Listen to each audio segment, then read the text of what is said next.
ti solo soy agua en calma, porque el mar no es nada sin el viento, nada.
Good evening, everybody. What's up?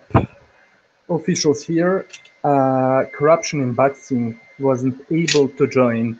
Hopefully, we'll have him the next week. Anyways, this is supposed to be a very quick show, being that, these fights from this weekend were not that exciting and are leaving much to be desired. So I'm just gonna go quick through some of the fights. Like you could see it in the title, I'm gonna talk about Junto Nakatani's fight against GML. I don't even remember his name. Magramo, the Filipino. Yeah. So then we'll quickly go through Gamboa and Haney. In fact, I'll start with that one. And also I'll talk about Crawford Brook, and maybe just a bit about the rematch between Andrew Moloney and Joshua Franco. Hello, Triple JJJ, Shep, Box, Saindrit, and anybody else listening to this. Welcome, welcome, welcome. So let's start. Okay. Haney. He was fighting Gamboa, 30-something almost 40 years old Gamboa, who's a shell of himself. And of course, Gamboa being fighting at a much higher weight than what was his prime weight division, of course. So look, I don't have anything against the fight itself. I do think it was not a bad fight for Haney, although we all know what is going to happen, or perhaps not, because many people thought that Haney was supposed to knock him out, you know. So that was a negative surprise, at least to some of us. But hold on, just give me a sec.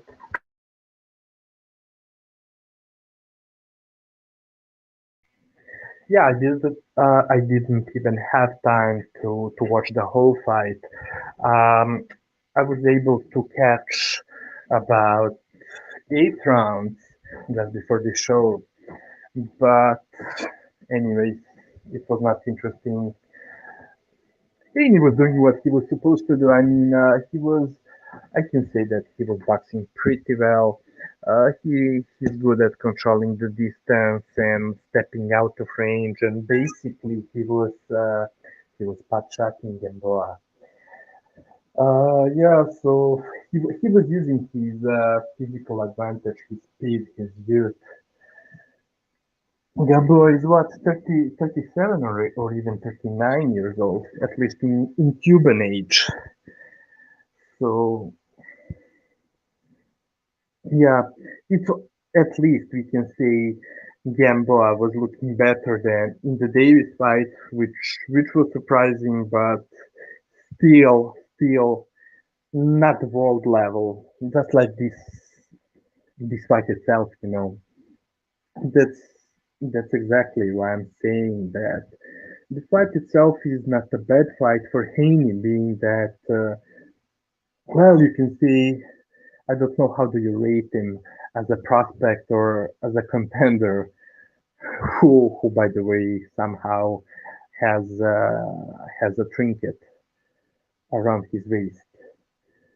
But that's a whole different story. The world's only two-time email champion, but it's just explaining you what a shit show most of these cards became. Most of those fights, title fights. I mean, it should be okay if Haney wasn't. I mean, if the belt was not on the line. Uh, and what does it tell you about a title holder, or you want to call him a champion in Haney, when we still don't know everything about himself? Normally, you're supposed to more or less know everything about the fighter by the time he gained his first title. Isn't it exact? I mean, yeah, because by the time, supposedly, by the time you're fighting for the title or you gain the title, it means that you, in your career, in your previous fights, you went step by step, moving through rankings, and facing with each fight facing better and better opponents each and every time. But it's not the case with a lot of these so-called champions. And same for Haney. And I'm not criticizing him. I do think that he's a pretty talented fighter. I mean, even in this fight, look, I thought it was extremely boring, at least those rounds that I was able to watch, and I was not really paying a close attention to extremely close attention. I was not able, meaning that I was not able to watch it carefully and watch it to break down and analyze his skills, etc. I was just watching the fight and watching what was happening in the fights. You understand me. Uh, so in the future, we may do corruption and myself. We may do some breakdowns on him and the other people. But anyways, he was doing what he was supposed to do, meaning that he's a welterweight fighting at 135. He's a young guy using his fast twitch muscle. Uh, and I do think that his fast twitch muscles they really show the difference between him and the dinosaur Gamboa. Uh, he was not willing to risk much. He was popping that jab and pot shotting from the outside. He showed some good skills like catch and shoot. He was putting up some nice combos, and I enjoyed the way he was setting up his right uppercut, with which he cut uh, the rear of his Gamboa very good a couple of times, 2 or 3 times. I'm sure I saw him during those, what was that, 8 rounds that I was watching. Yeah, and another good thing about him in that fight, I mean, not the first time.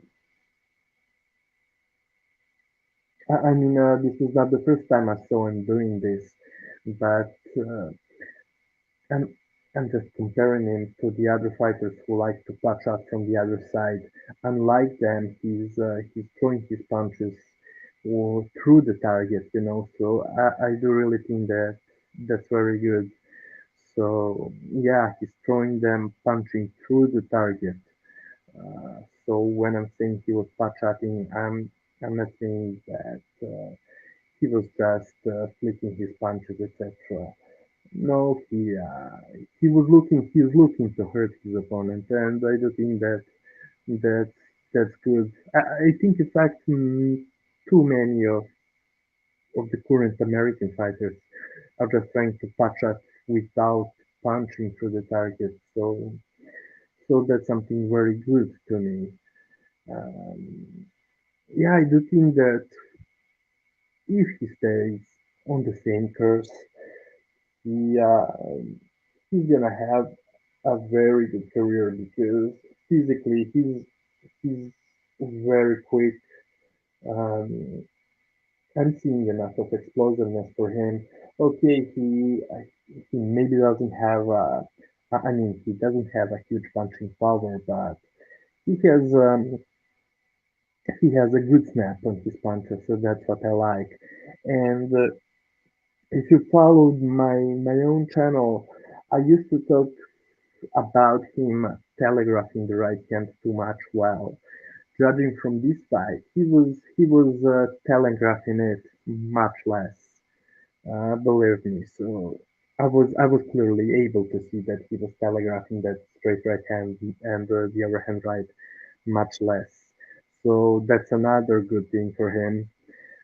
Also, he still does telegraphic punches, and his combos are not that fluid, but at least against Gamboa, it's his quickness, uh,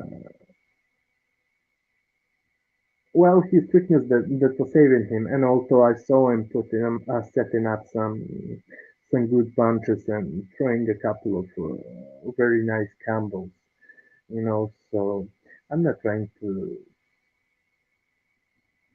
criticize him, but as you can see, I'm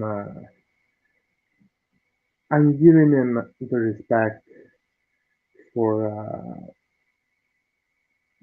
for the good things that he's showing in the ring and the improvements.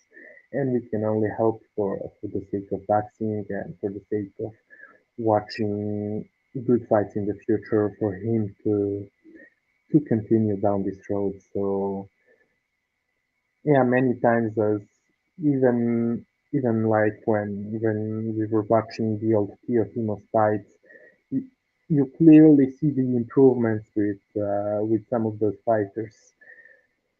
But on the other hand, I have to shit on this fight because, I mean, first of all, he was supposed to, the way Gamboa was looking against Davis in his previous fight, he was supposed to stop Gamboa.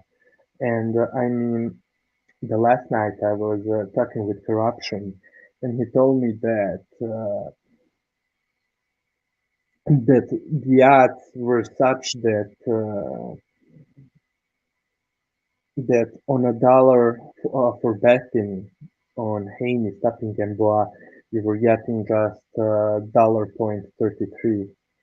Uh, is that right? Hold on. I think so. Yeah, yeah, that's right. On a dollar, you will get $1.33 for Haney stopping Gamboa, but he was not able to do so. And I mean, I'm not mad at him for that, but it just tell you that some people are really overhyping him, and my own opinion is that he's good. He has some goods. He's very talented, and he can improve and become much a better fighter than that. But for now, he looks way overhyped. I mean, comparing what people are expecting from him and how they're talking about him, about David Haney, versus what he's actually showing in the ring. So that's a clear disappointment. And in the first place, I don't fucking know how he got that email title. Anyways, that's why I told you, man. I mean, we've been telling you corruption, myself, and many other boxing channels, man. There's no need to respect the official results, the belts. No need for that because the way the belts are being obtained nowadays, or the victories are being obtained in the ring by the help of referees, judges, by the promoters' influence. There's really no need to respect, as a boxing fan, to respect any kind of uh, the official results, either when we are talking about the champions, uh, the robberies. That's why I mean that's why he was never a real champion to me, a real number one. Now people are talking that. I mean, since at least officially Lopez defeated Lomachenko, they were talking about how he has to go and see David Haney if he wants to call himself a 135 undisputed champion. But look, and we can dispute. I mean, I know that many of you don't agree with my opinion or with Corruption's opinion on Loma Teofimo fight. But either way, I do think that I was always saying that it was such a close fight that I can understand people giving the fight to Lopez. Although I personally disagree with it, but I can see why. Clearly can see it. But anyways, my point is that both Lomachenko and Lopez are way about what Haney is doing now. Also, he's very talented, and I'm not saying that in a couple of years, in 2 years, maybe more than that, who knows? He can defeat Teofimo at 140, etc. And by the way, speaking of Gamboa, first of all, if you compare him to his prime years and prime weight, Do you see how big, how huge his core became? And that's why his footwork compared to his prime years is non-existent. I mean, even his hand speed obviously slowed down a lot, really a lot. But there's much less difference in his hand speed before and now. Also, it's a big difference, but it just tell you how much of a difference you can see in his footwork now and then. Um, yeah, so I'm talking about his core, which is unproportionally big. I mean, it's huge. His gut is big, and I'm not saying that that's necessarily the fat. I'm not sure if those are the if it's the fat or chemically increased muscles in the belly, in the gut, or his whole core. But he's huge, and he's unproportionally his muscle, his core. I mean his core size, not muscles, but the size itself. It got too big, too wide. I mean, uh, even Baranchik's core is more. The size of his core is more proportional than Gamboa's size compared to the rest of his body. It's really huge that whenever I'm watching his fights nowadays, um, I have an impression that I'm looking Raffaello from the Ninja Turtles. No, but for real. It's, I mean, his score is just so big, and like I told you, I don't know if that those are the muscles he added, no matter the weight he added them, HGH or something else, or if it's fat or the combination of both. But yeah, and that's that's another reason why he's not able to move. I mean, even the way he was trying to slip punches was not the same. You can see when it's like it happens with bodybuilders. They lose the flexibility, and with the size that Gamboa added, it's clearly much more difficult for him to be flexible. Oh, hold on. I'm getting the message that my mic is not clear. Hold on. Just give me a second, guys. By the way, are you able to hear me? Uh, hold on. Let me read the messages. Oh yeah, Philo Beda saying official the sound not great. Well, is it any better now or not? Can anyone confirm me if the sound is any better now? Is it still muffled?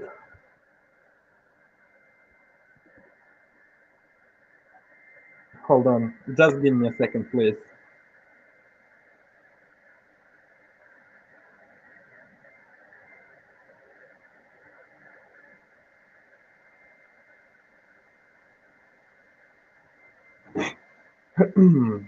Oh, okay. By the way, okay, much better. The Craig's saying, I hear you now, buddy. Big up Craig's, Philo. Who else is there? Okay, okay, now. Great. I was in the other room because, as you can see, I came back to the room where my PC is at, but there's too much background noise, so sorry, but you have to live with it. Sorry for that. Anyways, yeah, the size that Gamboa added, the muscles that he added, clearly prevent him from being as flexible nearly as flexible as he used to be before. Oh, hold on. It looks like there are still some problem with sound.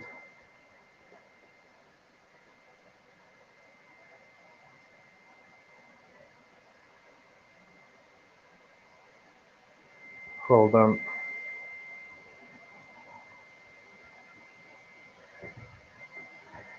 Yeah, and so the way he was slipping punches, I mean, I saw that it's preventing him. He's not as flexible, but okay, let me finish with that part because I caught myself turning in, going in circles. Good evening, Justin Marshall. Yeah, Haney definitely dominated Gamboa, but it's not saying much, man. Yeah, it was Justin because you're just joining in. You just joined in, so yeah, I told people that I do think that his performance was good for well for a fighter who has to face Gamboa at 135. But yeah, not bad. His footwork, his speed, his reflexes were all good. But I already spoke about that. Now I'm criticizing him and boxing for well for the right things. Hold on, give me a second, please.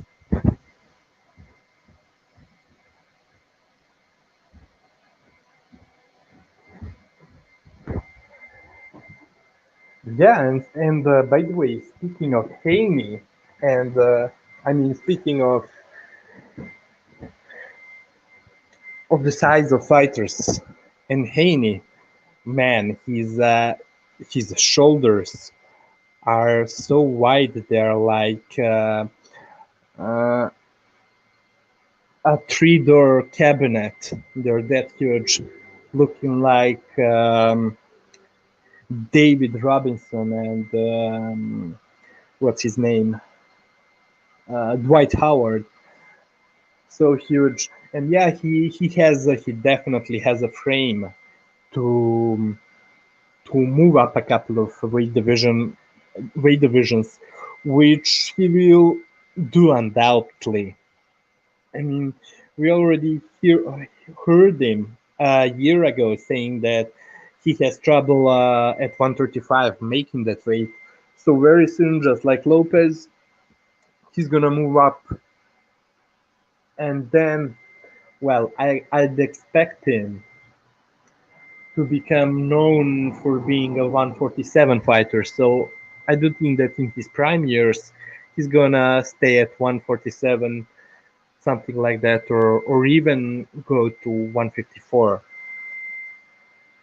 Yeah, he's that huge. But okay, he's very young, so he has the youth, to drain himself and do it easier. Do a job of draining himself, make a job of draining himself much easier because he's younger and he's not fully developed yet. You know. Hold on. Let me take a sip of coffee.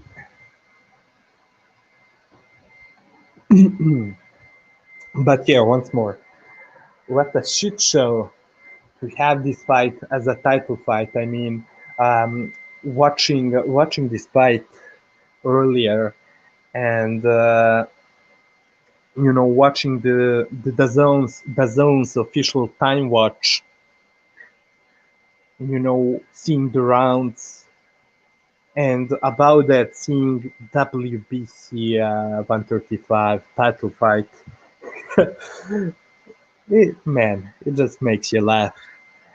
Mm, Once more, not a bad fight if Haney didn't have a belt, but as a title fight, it's terrible. It's fucking terrible. I mean, that's not Gamboa you're fighting. You're fighting uh, just the name, a shell of a fighter who used to be Gamboa, who used to be athletic, explosive, extremely quick, powerful. Not the same fighter at all. Uh, okay. I mean, look, I'm sure there are some other things I would like to complain about this fight and David Haney and WBC, but I cannot recall them at the moment. So let's just skip it and go to the other fight. Yeah, so this fight happened, if I'm not wrong, it happened yesterday. It happened around the noon by the Central European time. It happened in Japan. The flyweight division, a very talented 22 years old uh, Junto Nakatani faced the Filipino DML. Once more. I forgot his name once more, but he's from the LRD gym, and man, that was quite a nice performance. And keep it in mind, this was like only my third fight of Junto Nakatani that I was able to watch. And yeah, by the way, this was the first time I I I in fact sat down and chose to analyze his style. So especially the first 2-3 rounds, I was watching it in slow motion, rewatching it. Man, you know what? There are a lot of good things about Junto Nakatani. Okay, the bad things are he looks like he's a rough diamond. He's still a rough diamond. He he has a lot of things to work on. Sometimes his punches seem telegraphed. Um, what else? Sometimes he's throwing them without a snap. I do also think that when that he doesn't do a very good job of protecting his chin with his left glove, being that he's a southpaw. Um, but those are all the things that fighters can correct, and well, Teofimo, David Haney, even Ryan Garcia are the proof that this is something that a young fighter such as Junto Nakatani or anyone else can improve if they work on it. So it's the same thing with Junto Nakatani. I mean, he's extremely tall fighter for his current weight. He's 5'7", at least listed as a 5'7", and he's fighting in the flyweight division, which means 112 pounds limit. Excuse me. And let me light a cigarette.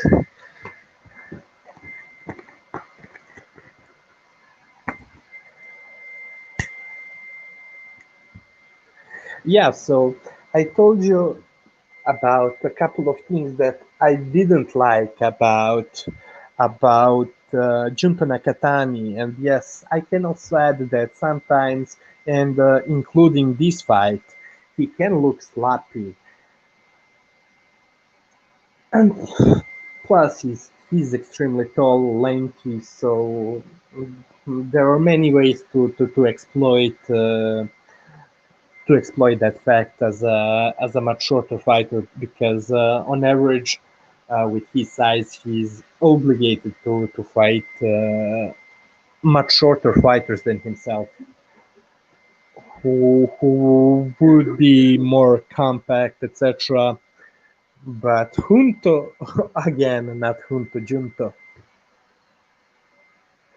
he's very talented man.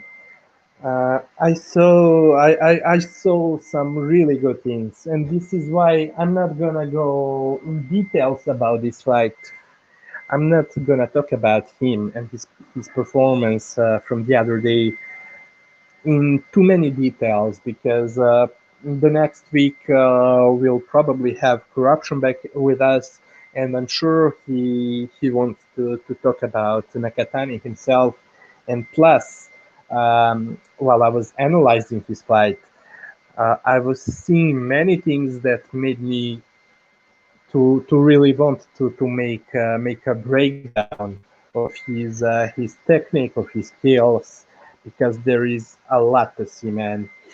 Um, Look, I told you that a bad thing about his jab is that when he's jabbing, he's often pulling his rear hand, his left hand back, and leaving himself open. But okay, he's not the only one doing it. Even Pacquiao is almost always doing it. Plus, unlike Pacquiao, Junto has a size, a reach advantage over all of his opponents. So, but but we saw that this problem can be exploited, and his opponent, the Filipino Magramo, was exploiting it with a sneaky, untelegraphed right hand. But what he's doing very good is that oh, okay, he's very good at setting up punches, doing does a really nice job with his jab and setting up his straight left.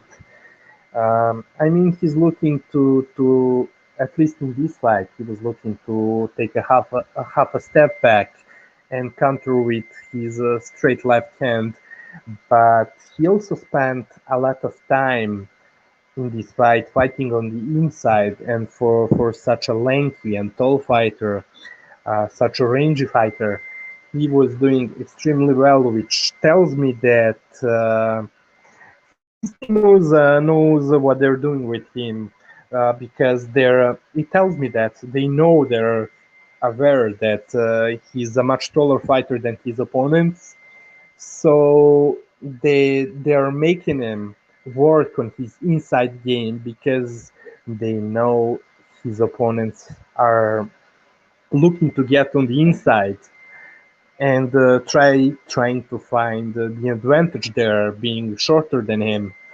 And so because of that, he's working, he's drilling many little techniques on the inside, many drills.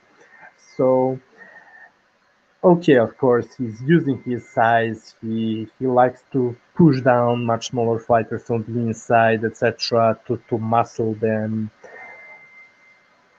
But beside that,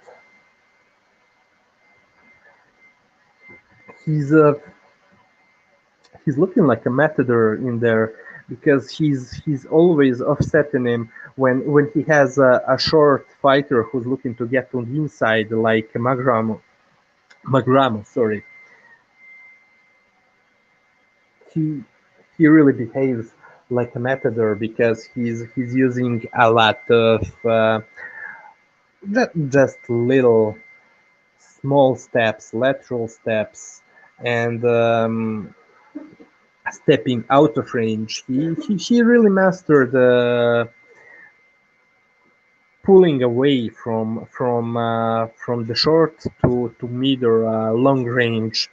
And I think that fighters like Jay Harris that we were talking about in the previous episode, I think, could learn a few things from him. So, yeah, he's doing that. I mean, even setting his uppercut during this whole fight, he was using his uppercuts a lot. And I do think that there are many good ways that he's setting it up, and I clearly see the drills he's doing every day in the gym, inspiring, that are helping him in the ring, that he was showcasing in this fight, like, and his combos like throwing a jab straight left, and then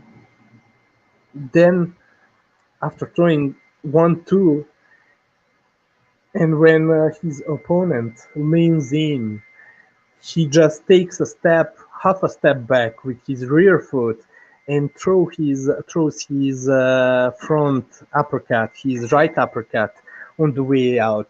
And in that regard, he reminds me so much of Alexander Usyk. In fact, I saw a lot of Alexander Usyk in him because he's.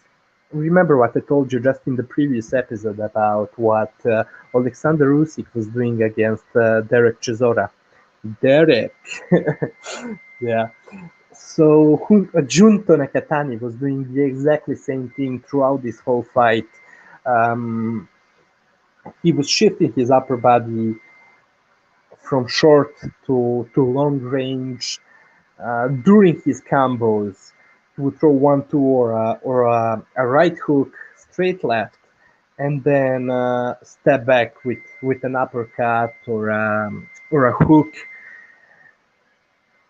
And it was looking really, really wonderful. In that regard, like I told you, he reminds me a lot of Usyk. So yeah, but I'm not sure. I mean, look, I'm sure that I'm missing a lot of things that I wanted to mention on this show about Junto Nakatani, but I just can't. I just forgot all the little things that I wanted to mention. But for sure, if not already the next week, in one of the future shows, I'm gonna do a real breakdown, like we did, like Corruption and myself did with Jesse Bam Rodriguez. I'll do the same thing with Nakatani's moves from this fight.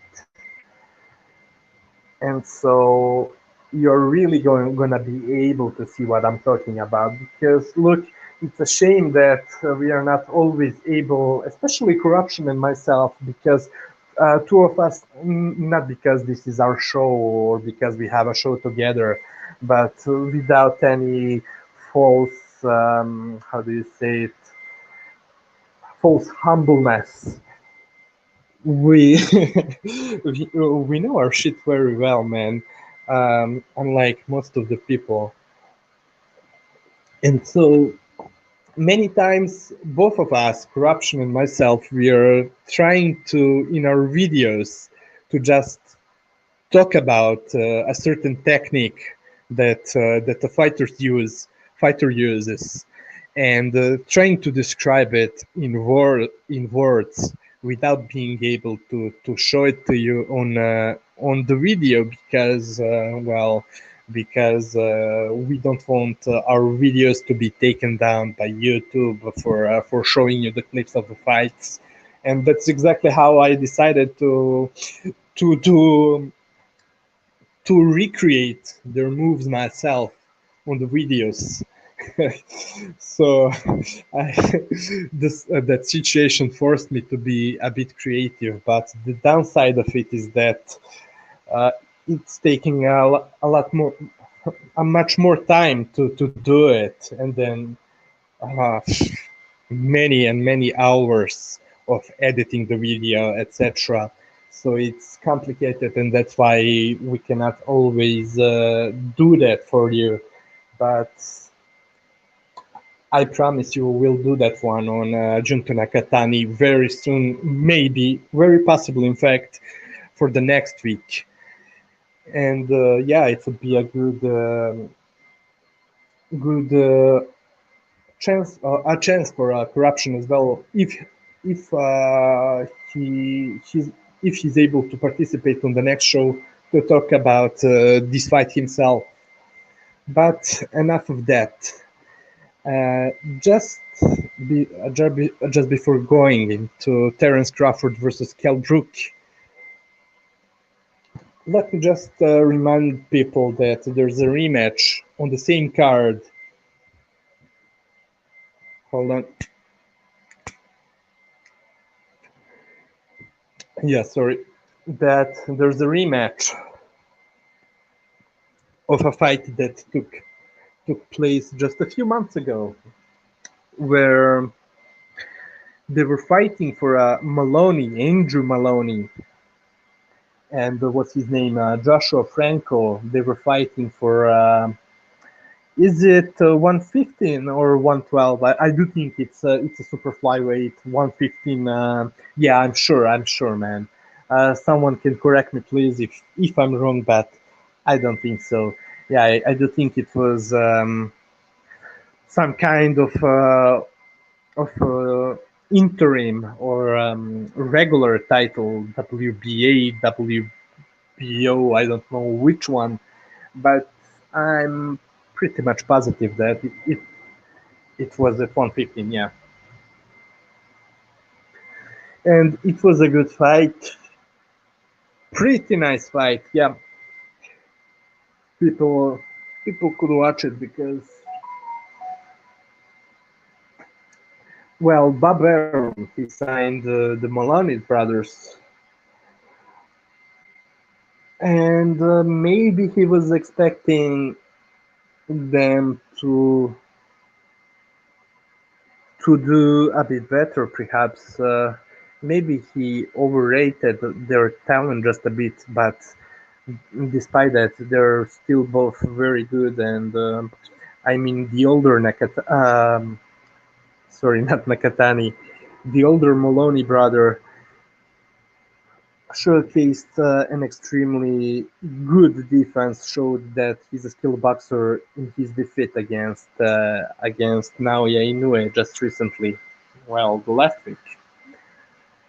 So yeah, his brother Andrew Maloney is not that bad neither. Although I don't think that he's a better of the two brothers. But yeah, he showed a valiant effort, but he was clearly outboxed by and outfought by Joshua Franco. And to be honest with you, I was surprised that many people thought it was an extremely close fight, at least from what I remember, because I thought that it was 8-4. I think I just can't remember. I was watching that fight once, but I thought that it was 8-4, 9-3 type of fight in Joshua Franco's favor. And man, what a talented kid that kid Joshua is. Very talented fighter. Cannot wait to see the rematch. I do think it's gonna be a very good fight. To be frank with you, I'm not trying to be a boxing hipster, but I'm much more interested in that fight than in the main event between Crawford and Brook. And so, yeah, this means it's the time to shit on Crawford. By the way, just before doing so, let me go through the comments. Phil Obedo saying Haney is a good prospect, but typical to boxing way overhyped. Yeah, I do think so. I do think so, Philo. I do agree with you, man. I mean, I'm seeing the talent in him, and I do think that he's gonna be able to develop. But for now, I mean, for now he looks to be way overhyped, and he's overhyped by the people who are not the real boxing fans.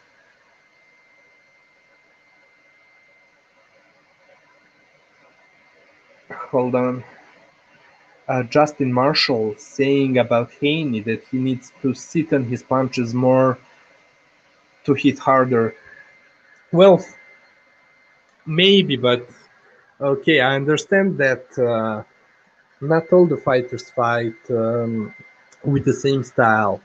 So, but I like the fact that Haney was and is always punching through the target. Now, Justin is saying about Crawford versus Brook. I got bad 10th round KO. I think Brook is drained and isn't the same fighter.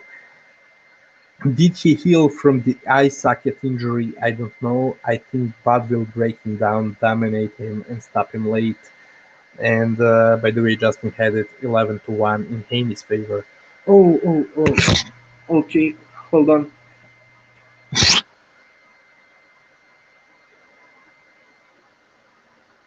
Hold on. Give me a second.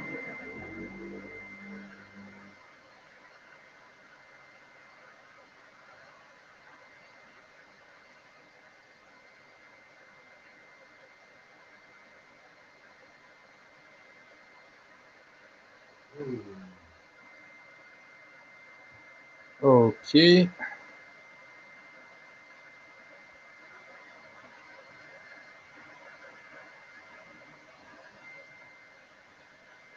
Hello, Intangible. Hello, Covered Cooperative. By the way, if you want to...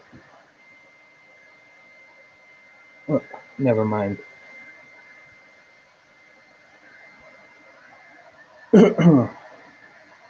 Yeah, so, okay, let's talk about Crawford versus Brook. Terence Crawford, the supposed #1 pound for pound fighter. No way. No way, man. I mean, look, I do respect L-Dog. What do you think about Hrgovic? I don't know, man. I I didn't care enough to watch that fight the last night. I missed it. I'm sure you're happy with him. But no, there was just no reason to stay late. In fact, I'm so glad that I was able to go to bed. Well, arguably on time.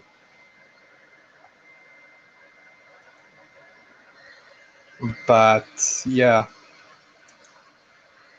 Anyways, we have somebody on the line.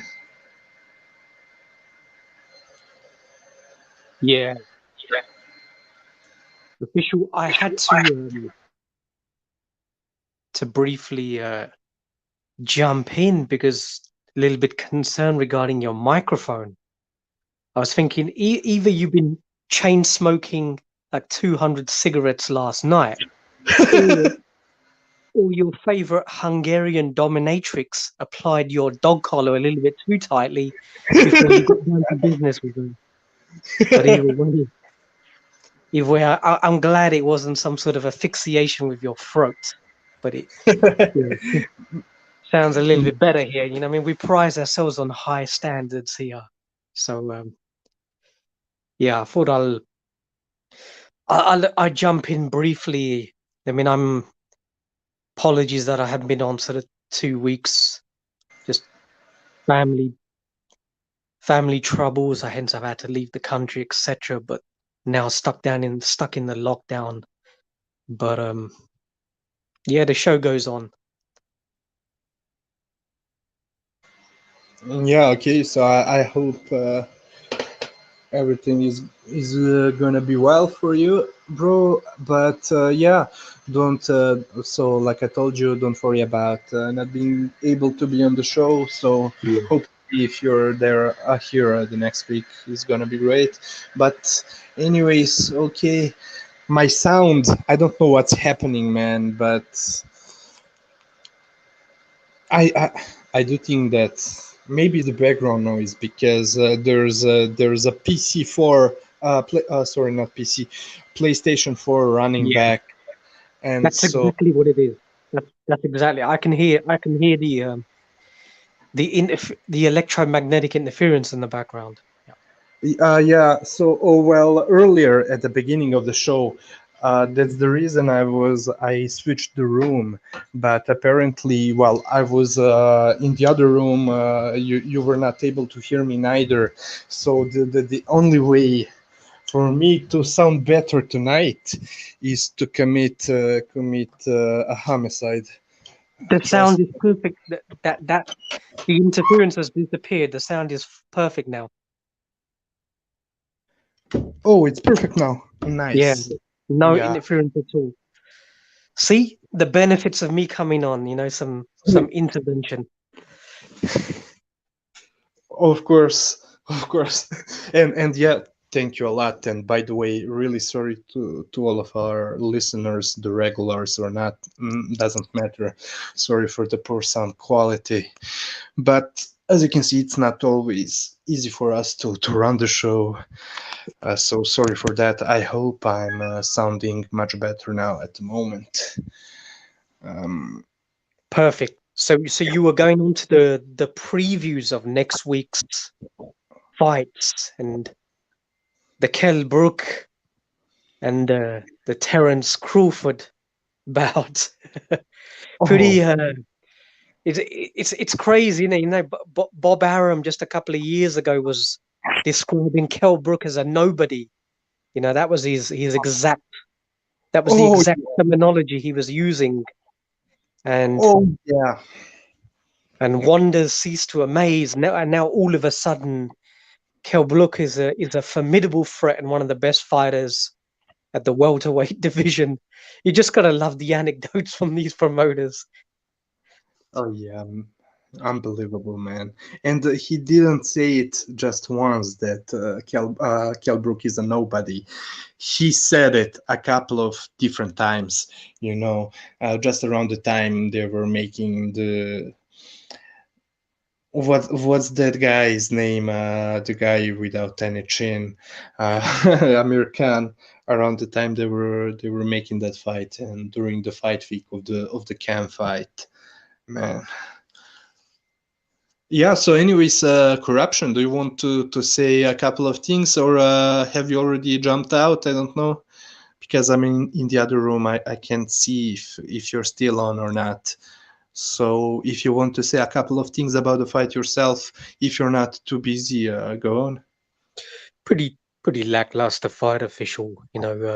No real interest in this fight or the career thus far of Bud Crawford, who bizarrely people still have high esteem, high regard, and award his magnificent murderer's row resume with the elite position in the pound for pound rankings.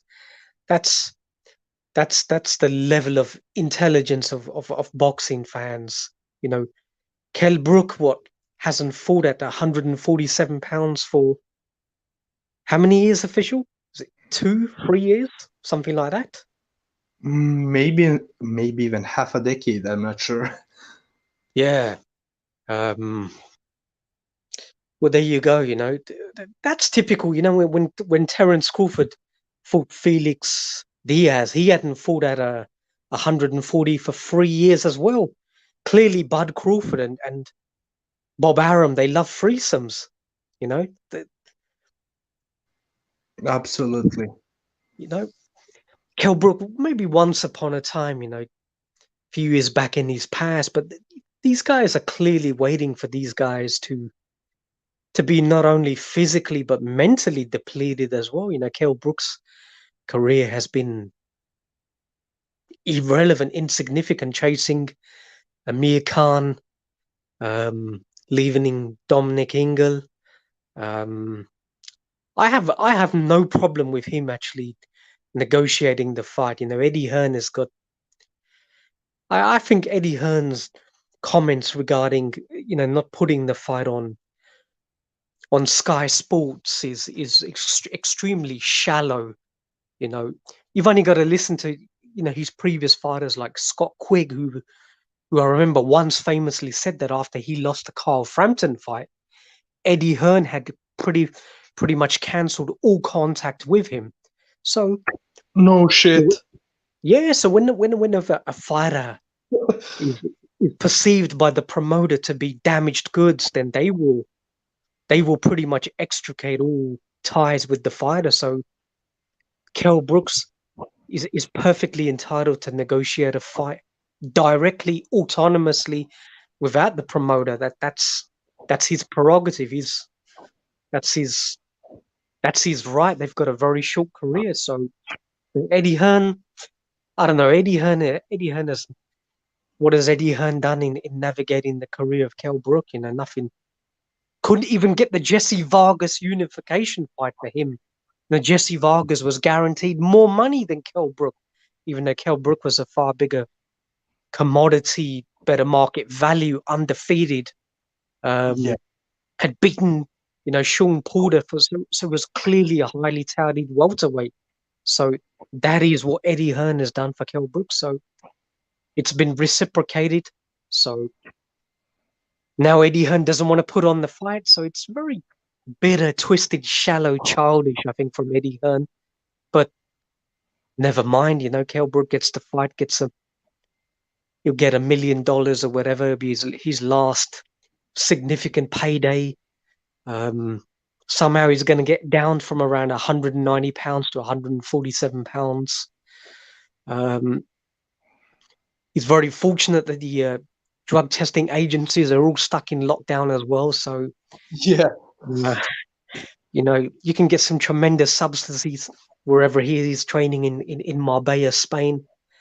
You know, he better not be pursuing no homosexual men, otherwise he's going to get stabbed in his other leg.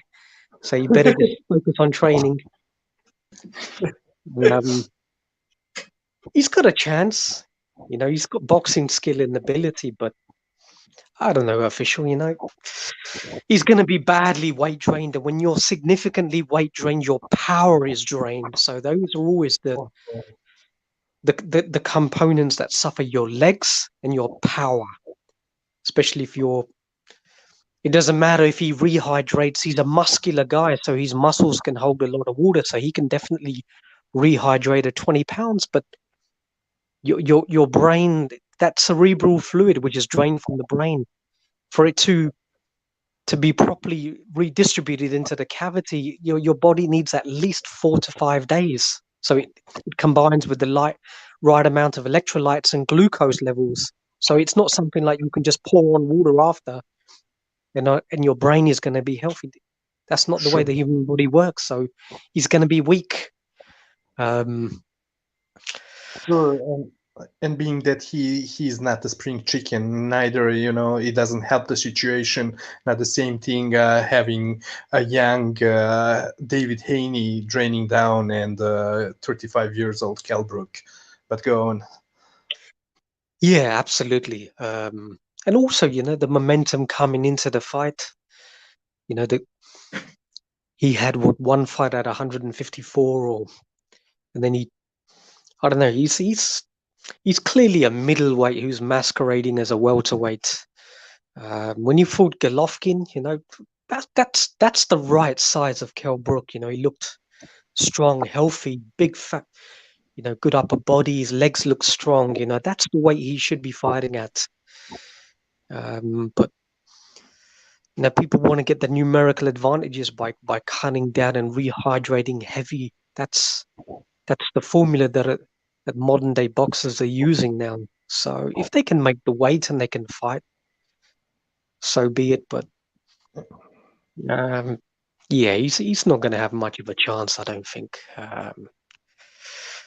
He might be he might be competitive for the first 5-6 rounds, but after that, I think he's going to slow down pretty dramatically. He can take a punch, no doubt about it. He's taken punches from a reasonably prime Golovkin. Yeah, took a lot of facial damage, took a lot of punches from Spence as well. So, all right, facial damage is suffered, but he can take a punch. I don't know. It's not really a fight I'm not too interested in, official. I agree with you. I'm more interested in the Franco Maloney rematch, but why the fuck is that rematch happening as well, Franco? No, it's just a case they're going to try and rob him, get the fight onto points, and then somehow rob Franco, because they clearly don't want the belts on this guy. So Exactly. Maybe I should go back to hibernation. Oh, okay. Okay, but anyways, yeah, thank you for showing up and for talking about this shit show of a fight that Crawford versus not Gamboa Brook is. Yeah, So I think that we can clearly say that Terence Crawford is not even the best Crawford this show appreciates, because you have people like Charity Crawford, a young 22 years old. Yeah, just like Crawford, she's facing all the bumps. For anyone not knowing who I'm talking about, well, go do a quick research on Pornhub. Yeah, but she's facing bumps just like Crawford, but at least she's doing with them what she's supposed to do, while Crawford is having a tough times against. Okay, I would I don't want to say that Cavaleuskas is a bum. I do think he's a very, very talented, technically very good fighter, and in some way, yeah, Crawford was right about saying that Cavaliuskas may give even the PBC fighters trouble. I do think so. I do think that he's a quality fighter, technically from the technical standpoint, but had no chin, no stamina, and but at least that Cavaliuskas fight, I think it showed me what this Crawford versus Brook fight may look like, because just like Kavaliauskas, we have a very compact and even more accurate and precise fighter, puncher in Brook. And I do think, look, in my personal opinion, around the time that Mayweather and Pacquiao were fighting here, and for the couple of years after that, I thought that Brook was maybe the best welterweight at that time. Uh, Around Agreed. what was that? Yeah, go on. No, I said, yeah. Crawford. I mean, Brook and Manny Pacquiao. Yeah, were the best too. Agreed. Yeah, yeah. Plus, Brook was a really huge welterweight, and he was younger, and well, it wasn't the same thing for him to make 147 back then. That was half a decade ago, but he was already huge, clearly a huge welterweight, with enough of explosiveness, power, and man, his accuracy, he was just so precise and such a good counter puncher. Technically, he was Brook. I loved watching him fight, and it's a real shame that he wasted his career. I'm not sure if it is his own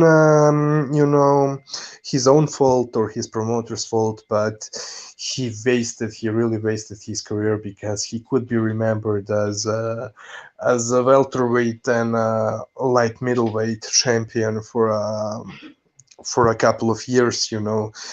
So it's such a shame. And yeah, you're totally right about the Golovkin fight, because look, Golovkin, when he said Kell Brook is not a real middleweight, he said it because he doesn't feel his punches, because it's Golovkin, man. And plus, Kell Brook could not take his punches because he was used to draining down and fighting at the lower weight classes.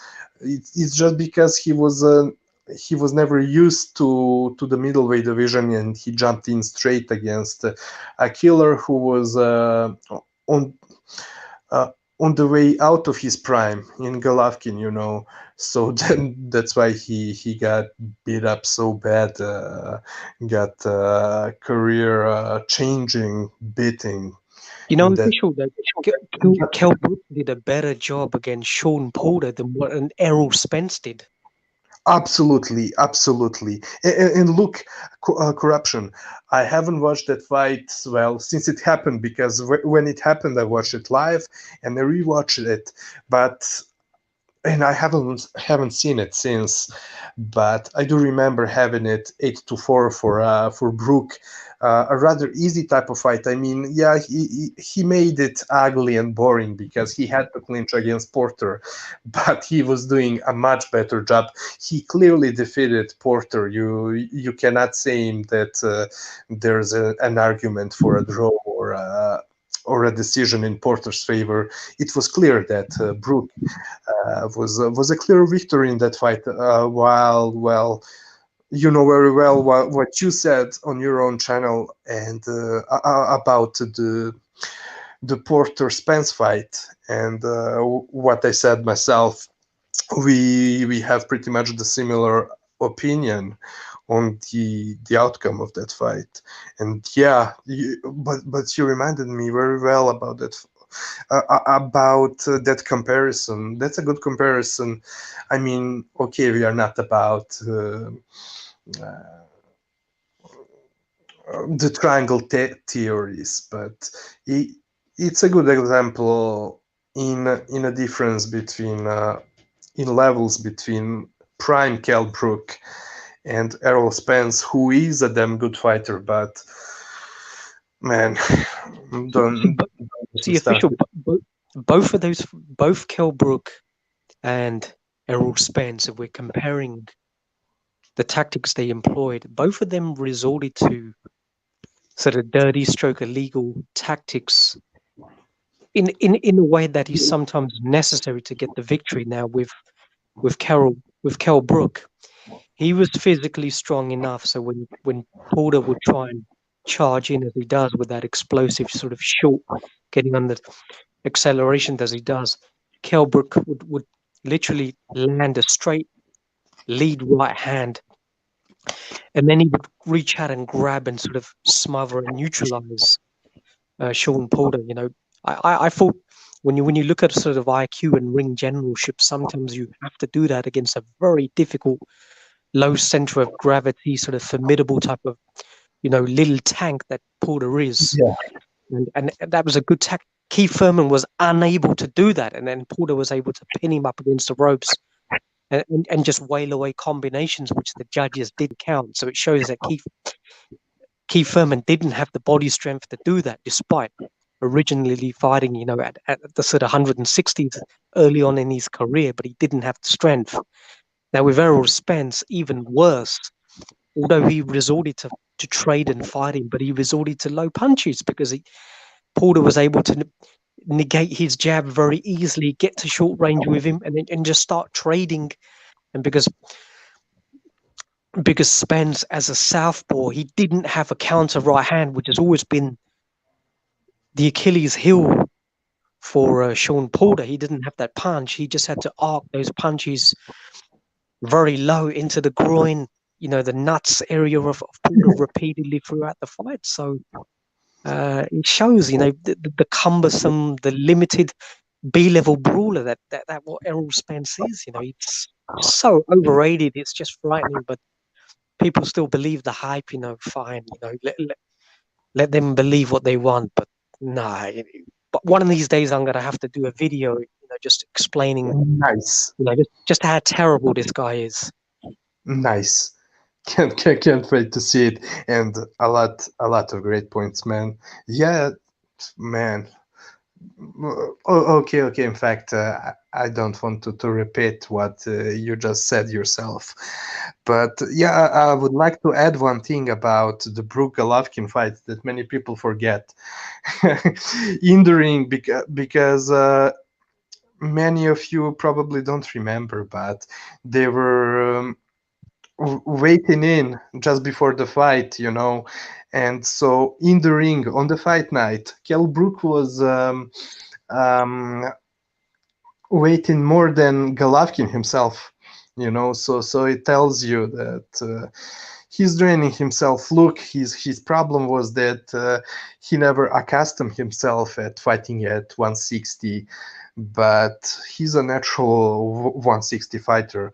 And so yeah, look, even back then in those years, and in 2015, he was I was saying that he was a huge welterweight.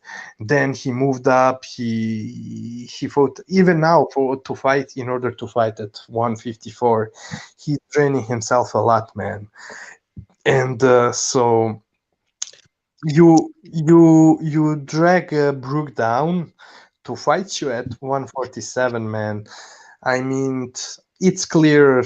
I mean, it's clear that that's a fight. I mean, I would not say that there is no chance to for Brook to surprise him. I mean, we are seeing all kind of surprises in boxing. Not very often, Official. but yeah, yeah. Go on. I think it's I think Kell Brook has a better chance if Crawford fights exclusively in southpaw because Brook he's good against southpaws. Mhm. He's got a good left hook that that'll trouble southpaws, and he's got a fantastic straight right hand which will definitely trouble Crawford if he fights exclusively in that stance. So Exactly. I think Crawford would be better fighting the fight in orthodox. Yeah, I think so too, man. And yeah, that's something I wanted to say. Also, even in his last fight at 154 that he fought a couple of months ago, uh, look, Brook was not. Of course, he's not looking nearly as good as he used to be years ago, but I still was able to see him that he still his timing he's still not that bad. He showcased, at least from what I remember, even in that fight, he showcased a good timing. Some really good counter punching. So I think that he may, and I hope, man, I've enjoyed. I would enjoy it a lot for him to surprise Crawford to knock him out with some counter and make Bob Arum cry and make him get a heart attack and die. Uh, I would not be mad at that neither. Uh, but yeah, look, uh, I mean, we've been telling people that Crawford, when he starts throwing combos, when he stays in the pocket, his punches tend to get very wide. And Benavides, even with his fucked up knee, he was able to show that, and he was counter punching Crawford throughout that fight, even in the go on. No, I didn't say I didn't say anything, but I'll follow. Carry on. Ah, okay. No, okay, yeah, but me for sure. I was saying that, and other people on the boxing shows are saying the same thing. And yeah, his punches tend to get very wide. Now I get the American school of boxing. I get them.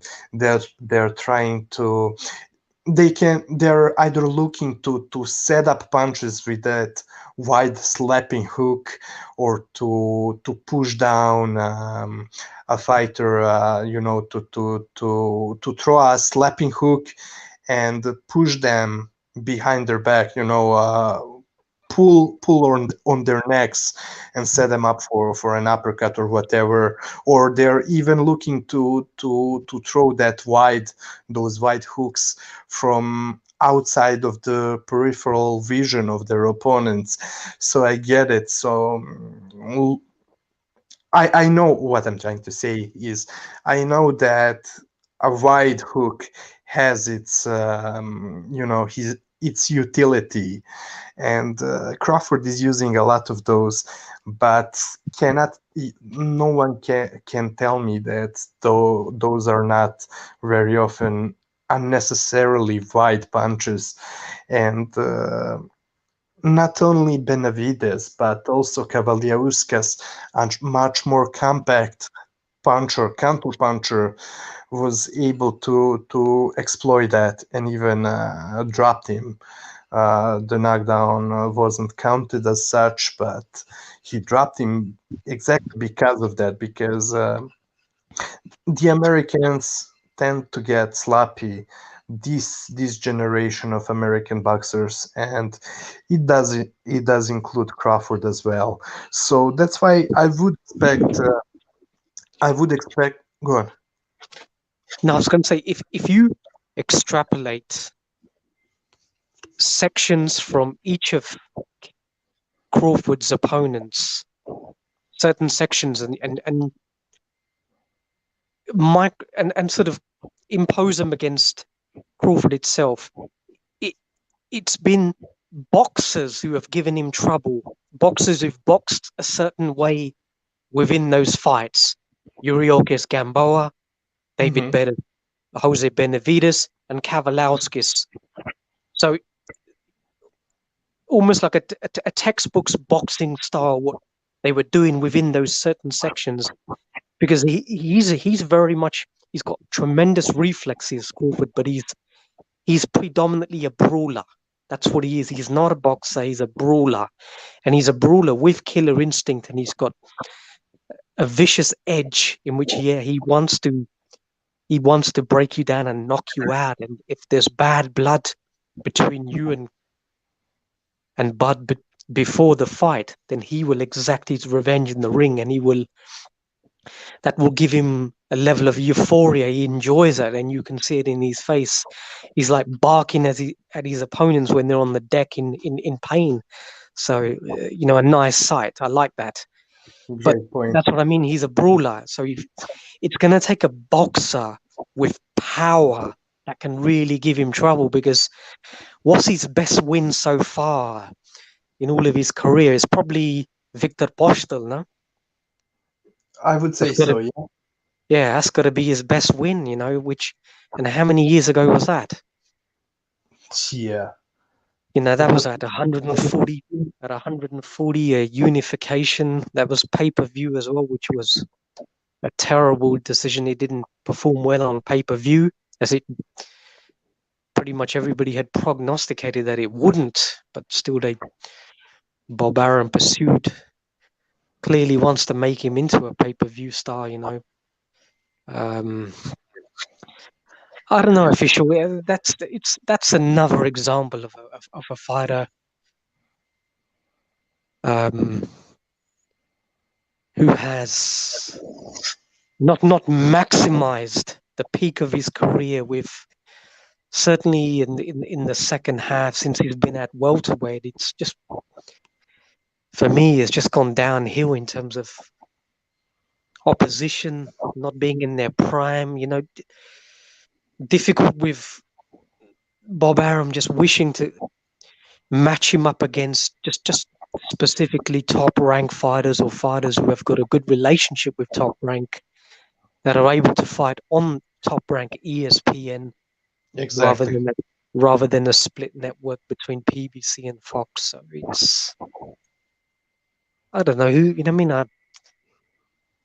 we're looking at the negotiations from the outside. I have had no contact with anybody who represents both fighters, so it's difficult to condemn or attach blame to somebody. But I do recall that Crawford was in the position where he extended the contract. He didn't have to, so he could have negotiated an exit out if he wanted to. So I don't know, but whether the fight still would have materialized with some of the PBC fighters, I don't know. I think Al Heyman was very clear when Errol Spence and Bud Crawford, when they had a meeting which has been posted all over the internet. Errol Spence explicitly told Terence Crawford, first is Mikey, then it's what do you say? Then it's Porter, and then it's Keith Thurman after. So when Bud Crawford said, "What about me?" and Errol Spence looked at him and said, "Nah, Al didn't mention you." So clearly, the message was clear there that the PBC is just looking to do a round robin with Errol Spence, with all of the PBC in-house fighters, because it's low risk, better reward. If Spence loses somehow, the belts remain within the PBC, and then he can just rematch him and get him back. The Exactly. revenues in-house as well. So there was no, why take the risk? Heyman doesn't have to. He's got pretty much a monopoly on the welterweight fighters. Manny Pacquiao was still on the PBC then. So you've got to be more realistic when you're negotiating or renegotiating a contract. It's Al Heyman's model has been that, a pay-per-view model on the PBC, on Fox, whatever. Um, Spencer's got a little bit of support in Texas. They can get crowds in Texas now, given the pandemic. So Yeah. it puts Crawford in a just limits his options significantly. So after Kell Brook, who's it going to be after Kell Brook? What they're going to do? Pull Frankie Gavin out of retirement? So it's just going downhill. Exactly. Not.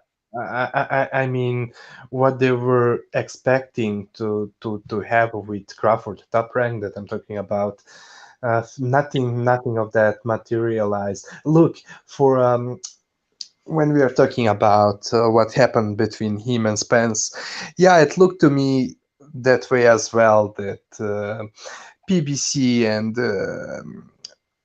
Al Heyman were acting in a way that they are always acting, and in a way that I dislike so much, no doubt about it. I was not,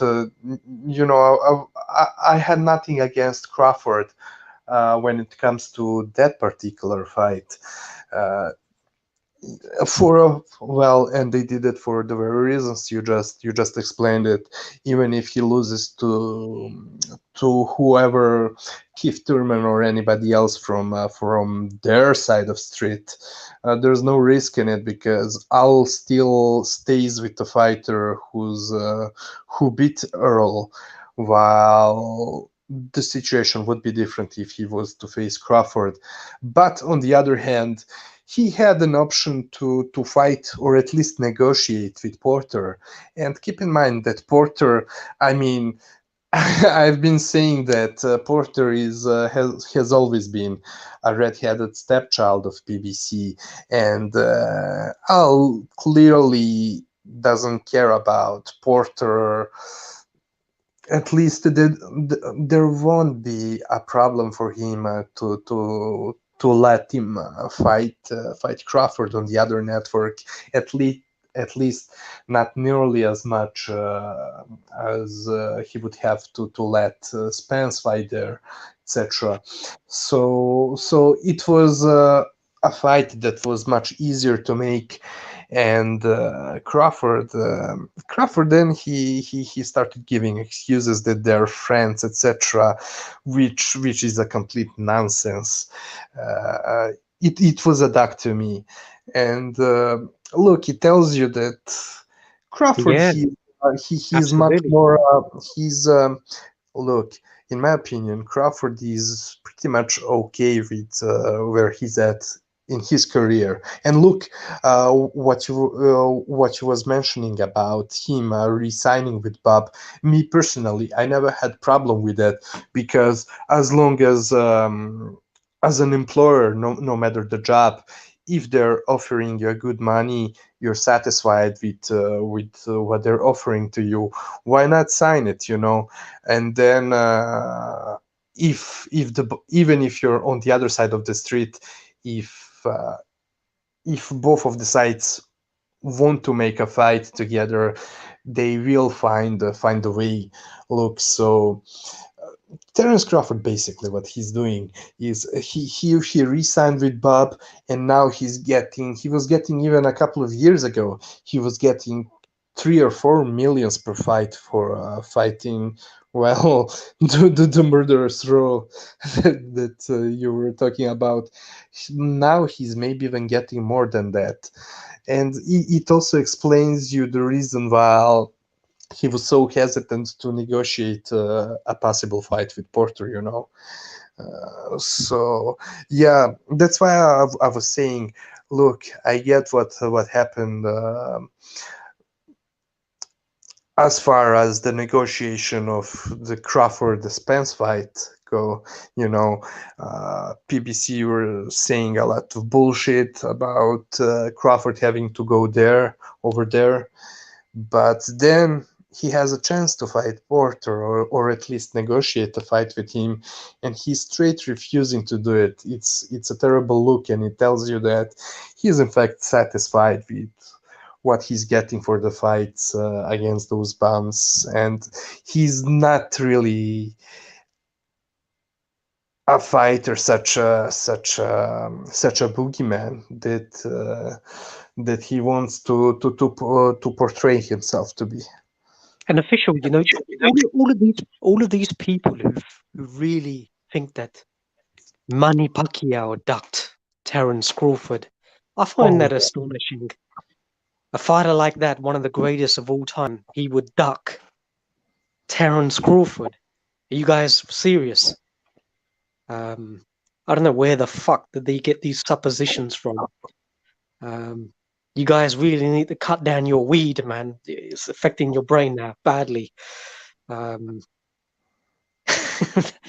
Terence Crawford was trying to get him down to 140 pounds, and he was. Did he not price himself? He wanted an exorbitant amount of money, something like 7 times what he'd earned before.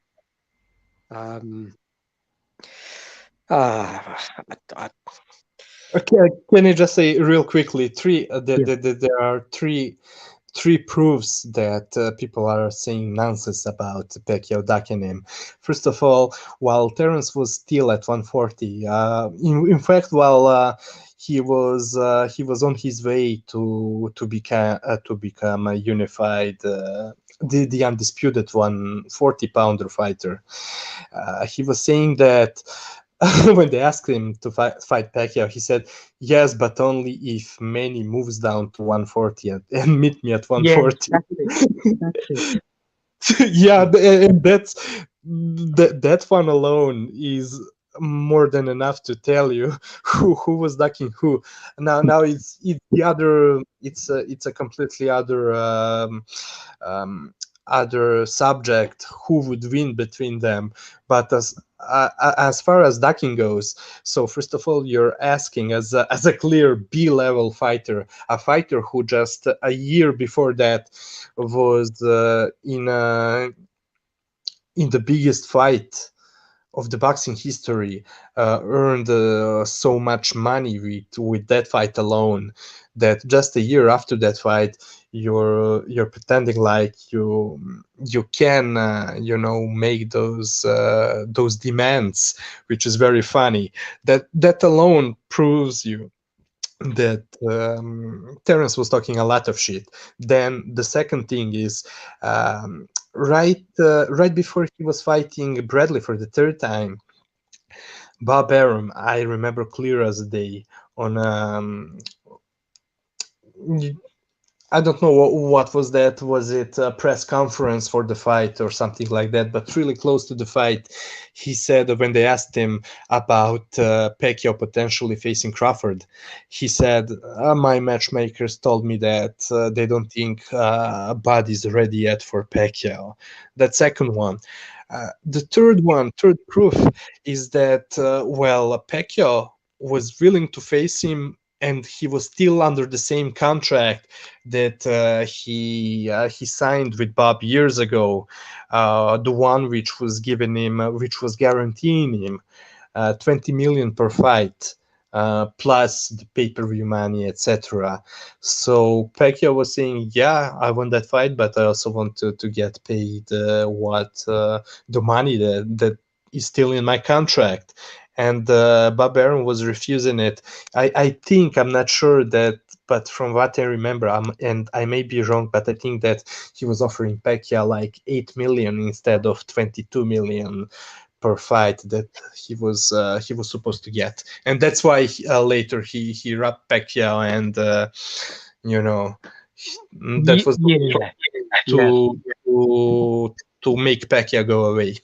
Yeah, I've talked about that in the past. Actually, Manny Pacquiao signed a waiver when he fought Jesse Vargas to take lower money from his minimum guarantee of 20 million, but it was on the provision that the fight after he wasn't worried about the shortfall. He understood that Top Rank were unable to meet that shortfall, but as long as in the follow-up fight that he received a sufficient enough amount, it didn't state exactly whether it would be $20 million, but he wanted to be paid as he should. So the fight in Australia happened on pay-per-view. But even for that fight, he still didn't get paid.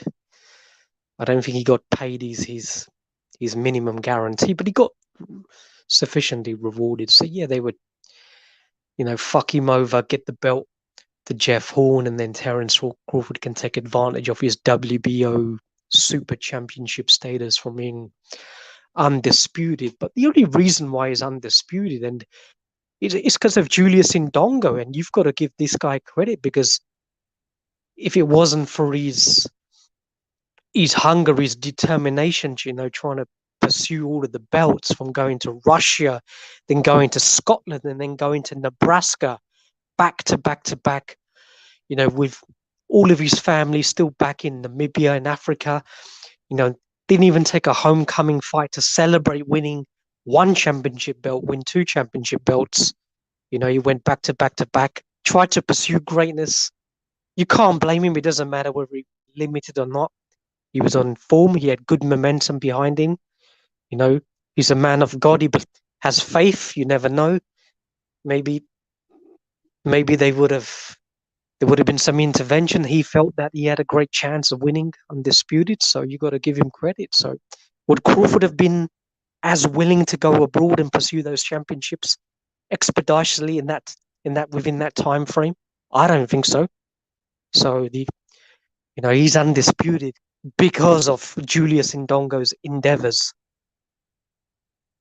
Yeah, exactly. And plus, let's not even talk about. I mean, without trying to trash on Indongo, but he was not that good fighter at all. I mean, no, he was terrible. Yeah, I mean, look what Regis Prograis was able to do to him. The same thing, he knocked him out in the same round that Crawford was able to stop him in the second or the third. I cannot remember anyways, but he was damn too wide, telegraphing his punches, too slow. I mean, terrible. So it's not like, look, credit to Crawford for becoming the undisputed at 140. But that's not.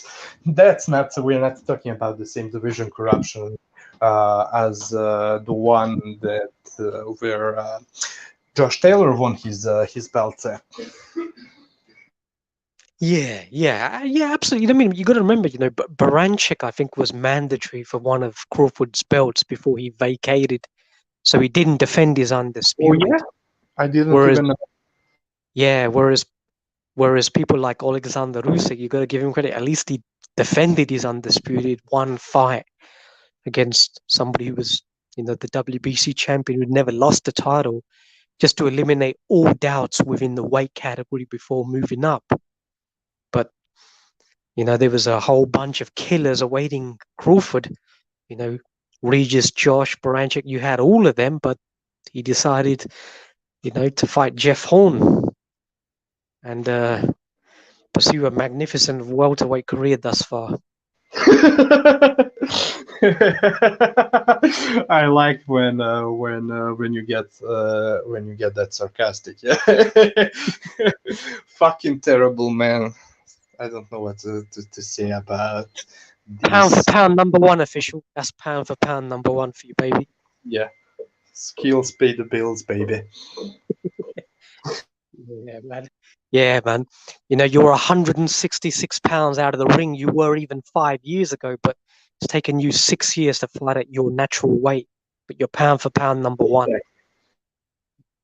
Yeah, and all the crying that he was doing before, just 2 or 3 years ago, although he was smart enough to stop saying that shit, at least publicly, because personally I'm sure that in his inner circle, he's always saying that, he's still saying that he's a real pound for pound number one, that they everybody was giving Loma the number one pound for pound status because he was white.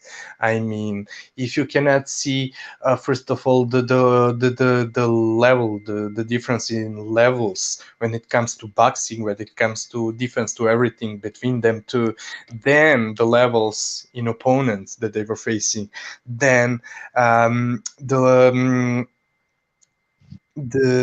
total, I don't know, Crawford, who just like you said, spent a couple of years draining himself and fighting midgets comparing to his size, to just recently move up in his 30s and move up to his natural weight. And even at his natural weight, he's draining down more than 10 pounds for every fight, or maybe not, maybe around 10 pounds, but he still has to drain. While Lomachenko, he was performing better against the better opposition, although I'm not saying that he was facing all-time greats. And plus, he was a much smaller fighter than his opposition, so unlike Crawford. Official. It's interesting that the demarcation in humility between fighters who just coincidentally happen to be from Eastern Europe, Central Asia, and the fighters from America, when it comes to pound for pound, the Americans are just obsessed, almost transfixed, almost fixated with explicitly stating, yeah, I'm number one, I should be number one, he's number one, I'm a pound for pound fighter. They're just trying to hypnotize you with their own self-manipulation, almost trying to make it believable. Whereas, have you ever heard Usyk or Vasily, a level of arrogance in their rhetoric? They just say, I'm just a fighter, let the critics or the pundits or the experts decide who's number one. I want to go down as one of the best. That's not being arrogant. That's your goal. Right? That's how you motivate yourself as a fighter to be the best, and you have to have that stance. Inui does the same. He wants to be the greatest of all time, but they don't talk about pound for pound at all. Yeah, go on. Sorry. No, I'm finished. But yeah, so Crawford and Bud McIntyre just, man, I don't know. Man, I think I'm giving up boxing. I think I'm going to set up my own backgammon podcast now. What podcast? Backgammon. I've had enough of boxing now. Fuck, I would not be surprised. I mean, with the fuckery that's going on, so much diva bullshit. Yeah, and very quickly, it's no coincidence that Teddy Atlas and his guy have sat down, scored the fight, watching it carefully, and they got it 6-6. Oh.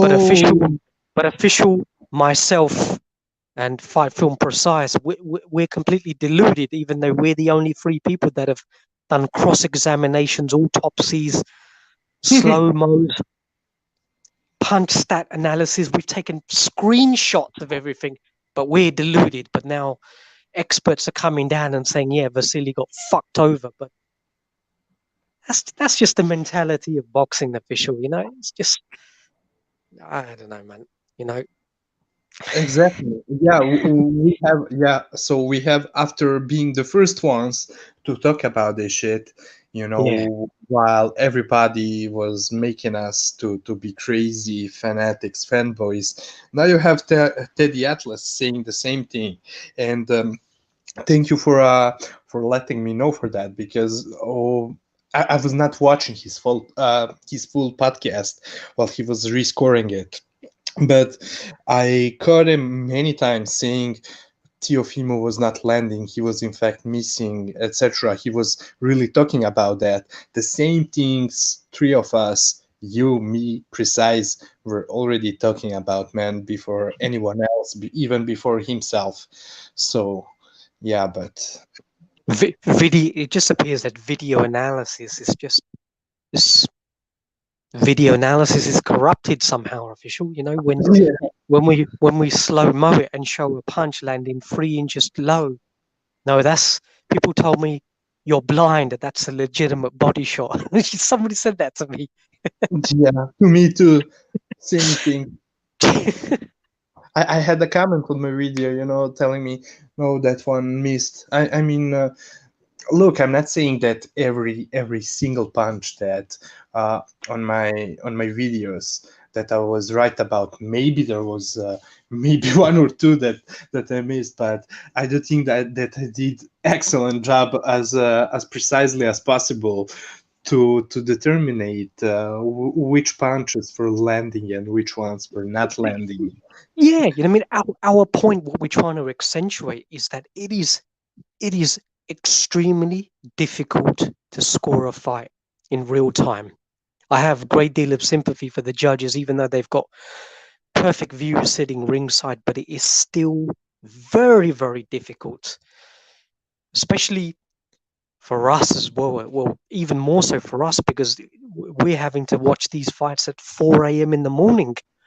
And if you guys had any idea about the week that Official and myself have to undertake in terms of work and family, the endeavors, you know, you're talking 70-hour weeks and then 4 a.m. and you're scoring a fight, you're literally half dead.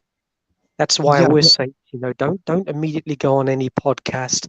Just be a little bit reticent about, you know, I know the adrenaline is pumping. Well, for you guys, the estrogen is obviously at massive levels. Take your time, you know, rewatch the fight slowly. You know, listen to the experts; they know what they're talking about. You know, and then make your opinion. But now they just jump on these podcasts. You know, oh, Vasily was terrible. He didn't do anything for the. I don't want to go on about this fight, but it's a microcosm of what goes on in boxing. And I want to talk a little bit briefly, Official, after you finished, about the Usyk Chisora fight, because I didn't get to speak at all about that. Yeah, you know, sorry, can I just add one or two things about no, you carry on. I said when you're finished. Okay, thank you. Yeah, so and plus on top of that, on top of what you just said, me myself, being that my connection is so shitty, I have to watch fights on my phone, on my mobile data because the Wi-Fi is so terrible. But anyways, look, I get that, especially like you said, when you're watching the fights live, when the adrenaline is running, maybe you're not able to see everything, but if you concentrate and you really pay attention, if you're not drinking, I mean, nothing against people who like to have fun on the weekend and drink or do whatever they want and watch fights for fun, I'm okay with it, but then don't argue with me.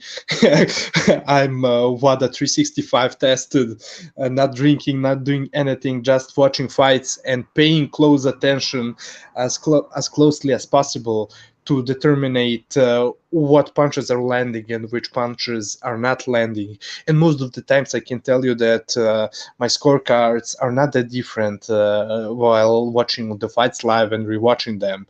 Of course, the next day you can watch it without the sound of the biased commentary, etc., and without the adrenaline pumping. It also makes a difference, but it's not even difficult to rewatch a fight without the sound and watch it in normal speed, in real life speed. You don't even need to slow it down there, at least not every time, and you can get the idea of which punches are landing and which ones were not. And look, the same thing with Pacquiao Mayweather fight.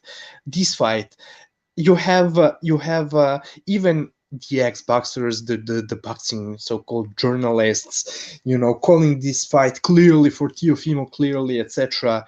But the American establishment, and why is that? Because they are backing. They know what is the best for the American establishment, whose side are they going to take? Meanwhile, you had people from the other countries. Same exactly the same exact thing happened for Pacquiao, Mayweather, and to a much far greater extent than this fight, because I can see this fight Lomachenko Lopez being closer, while I definitely had Pacquiao winning, against Mayweather.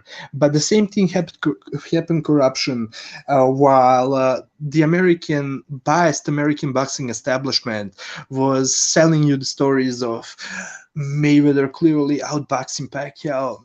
They're trying to do the same thing with Lopez versus Loma, while you had people in the other countries, seeing this fight very differently, and most of them were saying that some of them still had Lopez winning, but most of them were saying that it was a very close fight. And for example, people were laughing at Marquez for scoring it, for calling it a robbery, And I do think that I had it closer than Marquez, because his scorecard was kind of wide in Loma's favor. Although I made a good case for for giving 9 rounds to Loma in my breakdown videos, in punch count videos. But yeah, people like Marquez are not that crazy, all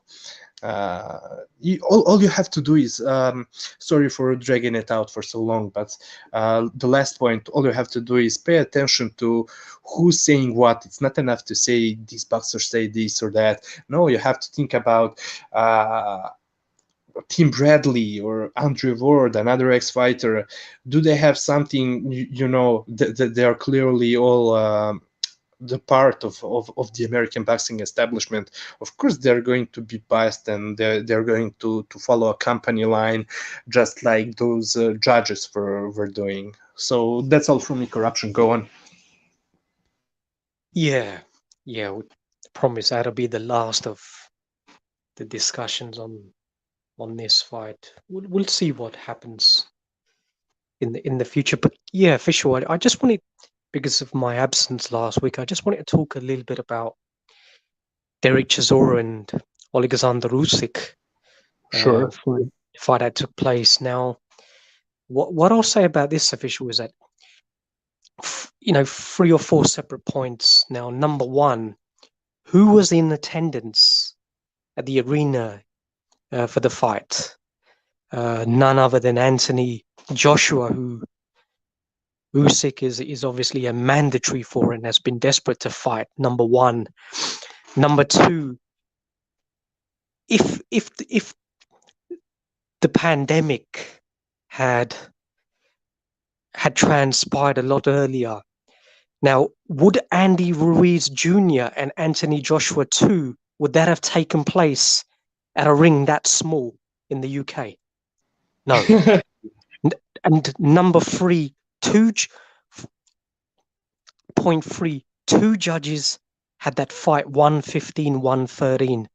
So that means that Chisora just had to win one of the latter rounds, partially, maybe convincingly, it doesn't matter, and that fight becomes a majority draw, which is outrageous.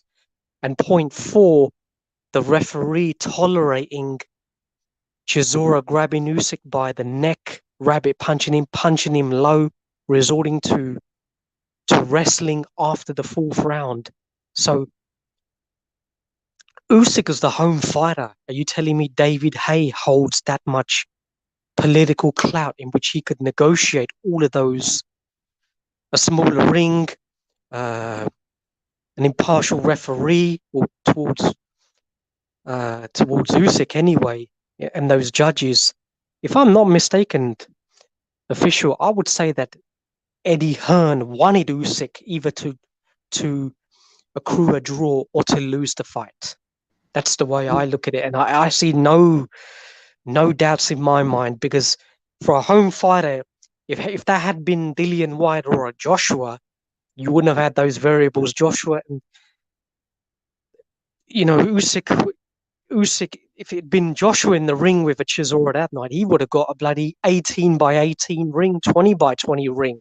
It wouldn't have been like that, because everybody knew Usyk's tactics going into the fight. He wanted to box, but saying that, I think he boxed within himself very much, knowing that Joshua's in attendance. And these guys are master chess players, they're very, very limited in the information or their tactics that they give out beforehand. He doesn't want to exemplify the full repertoire of what he's got. When he's in the ring with Joshua, then you'll see it. The way he was able to open up, you see with a Marcus when he fought Hook in Germany, in which he literally uncorked his full hand speed when he was when he had him up against the ropes. You didn't see that in this fight.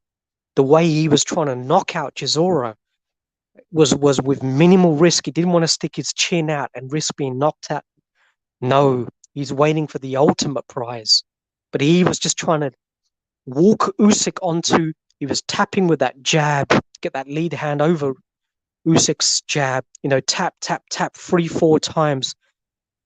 Bait Usyk, bait Chisora to come forward, and then hit him with a right hook, and then come underneath with the left hand, and then a 1-2 combination.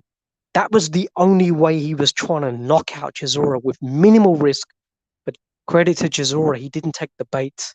He didn't walk onto those punches. So, but Chisora showed a little bit more versatility than what a lot of these fighters do in the professional ranks at the moment. I liked the confusion aspect, switching stances and leaning forward so his body was out the way, so Usyk couldn't come downstairs into the breadbasket, as they say, with his left hand to the body. So then he would, so then he was almost square up, firing, sort of an arcing, talking jab from a southpaw stance, which initially Usyk was a bit surprised about, but after that he was able to, parry those punches. But yeah, Chisora got some nuances. He's got some skills and ability, man. He's not just a premeditated, one-dimensional brawler with 9 defeats. He's a hell of a lot better than that. He's been in the ring with a lot of good fighters, but Usyk, for me, officially comfortable. He fought within himself, and that's the key. Doesn't want to disclose his full ability. So I think on that basis, and he didn't want to take any risks or being knocked out, risk everything now. And I think it's a wise strategy. So comfortable victory for him. If this fight had been for the championship, 7th round when Chisora was hurt badly, backed up, if Usyk won, he could have knocked him out in the 7th round. No doubt about that whatsoever. Well, it was a little bit late on the round, so maybe the bell would have saved Chisora, but Usyk could have disposed of Chisora 2 or 3 points into the fight, if that was his proclivity. But he didn't want to take the risk too much, didn't want to overexert himself, didn't want to show Anthony Joshua in the crowd exactly what he's about. So stealth tactics, I like that. It's going to be the coup d'etat for Joshua when they get in the ring. Yeah, bro. I agree completely. I saw that he was hiding many things. He was not trying to give 100% of himself. Of the very reason that you mentioned. You're going to see Usyk going to orthodox against Joshua. How many of you guys have even seen him fight like that? Yeah, he'll fight orthodox, I believe. He's going to pull everything. He's going to be pulling rabbits out of his backside, man. Joshua is just going to be bamboozled by what he's going to do in the ring. And a wonderful point about Chisora. That's something I'm also trying to tell people, because look, boxing fans, they're oversimplifying many times. They are judging fighters by their fighting styles. So look, if you're a brawler doesn't necessarily mean that you're skillless, because I was also seeing people on the last show about all the things, all the small things that and Chisora's tactics that he was trying to do and that were extremely smart from Chisora. So it doesn't mean that if you're a brawler you're a bum or something like that, or that you're skillless. In fact, look at what you said just a couple of minutes earlier, that Crawford himself is naturally a brawler. Same thing we said about Josh Taylor. Him too. He's a brawler. Okay, them two. Unlike Chisora, they use a lot more of movement and their footwork. They are not always on the inside, in the pocket. So Josh but Taylor's a lot better than the brawler, though. He's very multi-dimensional, orthodox southpaw. He can box a little bit on his toes, on his balls, and he can fight on the inside. He's very good. So we're not going to make him, not going to put him into that category that he's a. okay, yeah. But corruption and another Yeah. thing that you said, I like that rhetorical question about what would be um, about if Eddie Hearn has enough of power, and why he allowed Usyk, his own fighter, to fight in such a small ring, etc. Well, remember, even before fighting Bellew, he was already a Matchrooms fighter, because he or am I wrong? Has Eddie Hearn signed him before or after the Bellew fight? I think it was after. Okay, so I may be wrong, but yeah. Anyways, what I was trying to say, but it looks like I'm wrong about it. I thought he was. Official. The thing is, look. Go on. Sorry, there was a slight delay. No problem. I'm just gonna quickly say that I thought that I mistakenly thought that he was already a matchroom fighter when he signed for the Bellew fight, and we all saw how disappointed Eddie Hearn was for for Usyk separating his best friend from his senses. And man, what a pleasure it is! Earlier, a couple of days ago, I went on to rewatch that fight, that knockout. I'm gloating while I'm watching that knockout, because oh man, Bellew was so unprofessional during the Chisora Usyk fight, rooting for Chisora, for his friend, while participating as Sky Sports commentator, while giving away to Chisora Usyk's game plan in between the rounds. And he's so salty, man. After the fight, he was claiming, just like Chisora's trainer, although Chisora's trainer changed his mind and went on to admit that after rewatching the fight, he thought that in fact Usyk deserved the victory, that it was 8-4 type of fight.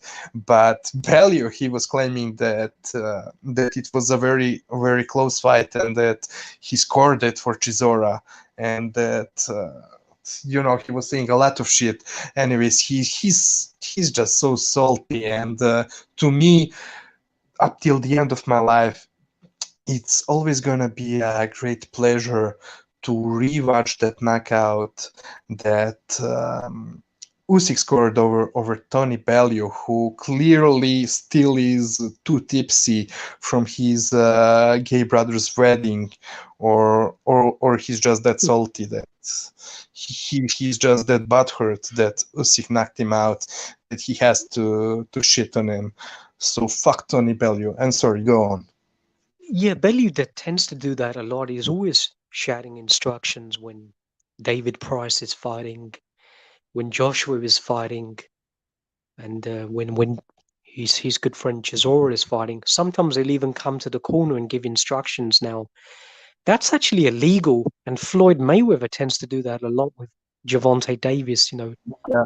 1 minute he's in the crowd, then he'll come and give instructions. Now, if you're not officially listed to be either his trainer or the second or the cut man, then you can't be giving instructions to anybody. But no one seems to even notice or do anything about it. Bizarre.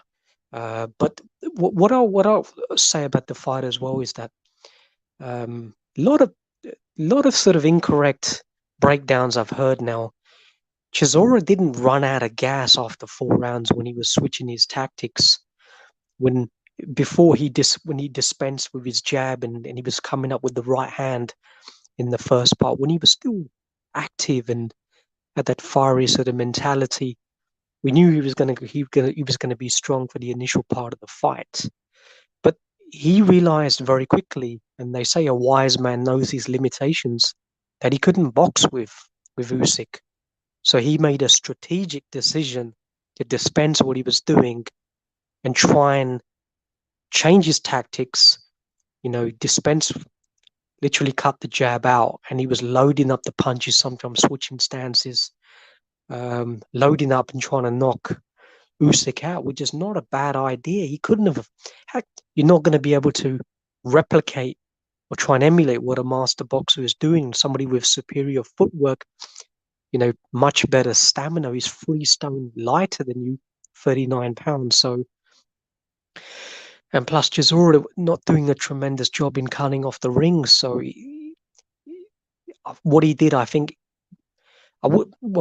difficult to say in hindsight whether it was wise, but he made a conscious decision that boxing with him, he's going to get knocked out a lot quicker. He's got a better chance of knocking his opponent out by changing his strategy. So it's got nothing to do with his stamina.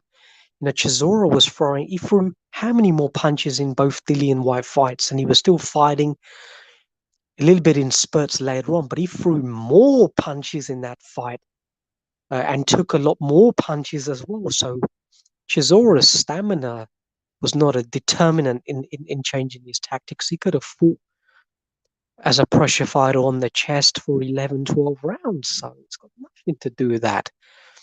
But coming back to what I was saying about Eddie Hearn, and it's not conceivable for me, official. Alexander Usyk is a nuisance for Eddie Hearn. He's a problem. He's the mandatory for Joshua, but Eddie Hearn doesn't want that fight. And Usyk doesn't need to go through all of these roadblocks. Terence Crawford going from undisputed, got a championship fight at the next weight category up in his first fight. I think he too was the WBO Super Championship status. Had it been any one of Eddie Hearn's other fighters, he would have got in the fight. He wouldn't have had to gone through Chaz Witherspoon or Derek Chisora. Eddie Hearn would have made the fight straight away with Joshua. But he's having Usyk go through all these unnecessary hoops. I don't think he needs any of them at all. And the other thing is that DAZN UK is now in direct competition with Sky Sports UK Matchroom and UK Sky Sports box office as well. So if there's any more a time in which he needs the championship belts to remain on his biggest and his marquee signing, it's now. So he clearly wants Anthony Joshua and Tyson Fury. So much that he made up some ruse a little while ago that they both of them had agreed a 2-fight deal before even contracts were drafted and seen by the legal representatives of the other fighter. So that's the fight he wants. Clearly, it is the biggest fight in the UK, and it's one of the. And if we're not in the pandemic time, then clearly that is a fight that can sell tremendously. Could sell out Wembley Stadium, no doubt about it. It could be on a multi-tier pay-per-view, both UK and in the United States. So Alexander Usyk is a wrench to that fight. Great point. And the thing is, you see, with Usyk, he's a road warrior. Now, with these road warriors, they build up hardcore boxing fans. They don't attract the casual fans. if plus he's Ukrainian Russian speaking, so he's not gonna entice the casual fans, which you need. That's your core base. That's the core base that has been paying for all of the Joshua gravy train. If you go to the O2 Arena, you'll find, at least 60-70% of the fans have not even been big boxing fans for more than 2-3 years. They've gotten, maybe they've jumped a generation, but they're casual boxing fans. That's my point. Now, with Usyk, you can't say he doesn't have boxing fans. Look at his fight with Chaz Witherspoon, official in Chicago. That was a massive pro-Usyk fan base. They were chanting his name throughout the fight card. Dmitry Bivol was fighting on the fight card, and he was getting booed even after the fight when he was giving his post-fight speech. And you could tell one thing about that crowd in Chicago, official, even before when the translator, I think it might have been Igor Klimas was translating for Alexander, the crowd started cheering. So they were clearly Russian speaking, or they could understand Russian, the dialect. So Russian-based guys who have migrated to Chicago all came out. So that shows that Usyk does have a fan base, but you can establish a fan base if you're basing yourself like he's doing. But he's still fighting guys in every country. It's magnificent what he's doing on the road, but you're not going to get that. You're not going to get that tier. Golovkin was able to build a big fan base in Madison Square Garden. It's because everybody loves a knockout. So you'd rather pay to see a knockout live than on pay-per-view, because it's not value for money, is it? The fight's going to be over in 2-3 rounds. So you want to see a knockout. So he's able to attract fans coming, and that's why he was able to sell Madison Square Garden out, fight after fight, and build up, quite a rabid following. So Yeah. Sorry, just quickly. I was saying, yeah, but at the same time, Golovkin, anyways, he was fighting either in New York or what was that? Maybe a couple of times in LA. But anyways, he was based in one of those two cities. So unlike Usyk, who is going from country to country, and yes. that's a really great point, excellent point, corruption about building a fan base, because he's not able to do that. To look like Chisora, he's loved in or was it is it London or Manchester? I don't know, but he has a huge crowd. Yeah, he's loved at the O2 Arena because it's a tube journey away from Finchley, where he's sort of lived all his entire life since he came from Zimbabwe. So he's a Londoner, basically. Yeah. So anyways, go on. I just wanted to say that you're making great points about building up a fan base. But ultimately, it's I think for Eddie Hearn, who's looking at he's looking at a time now in which it's opportunity cost for Eddie Hearn. So it's going to be literally, is it going to be the Zone Matchroom, or is it going to be Sky Sports? So it's literally a trade-off now, because the network can now negotiate even with Eddie Hearn's fighters on the UK Sky Sports banner. So the position is not good for him. So he needs to make sure that the belts stay on with Anthony Joshua, and he needs that Joshua and Tyson Fury fan badly, because this next generation of fighters that he has, they're not making no significant inroads. Some of them have been losing. They've been not looking very good. So can you really say that Eddie Hearn has any young next generation stars coming up? It's only the overseas fighters that he's signing who can potentially do that. But even some of those are not getting the fights. I think even Yulusinov is complaining that Eddie Hearn has not been not been pursuing him or trying to build him into a star as well. So there's a lot of problems within that rank. So I can't see Eddie Hearn being overly pleased with Alexander Usyk being the unified champion. No, he's a K2 fighter. You've got to remember they own his registration rights.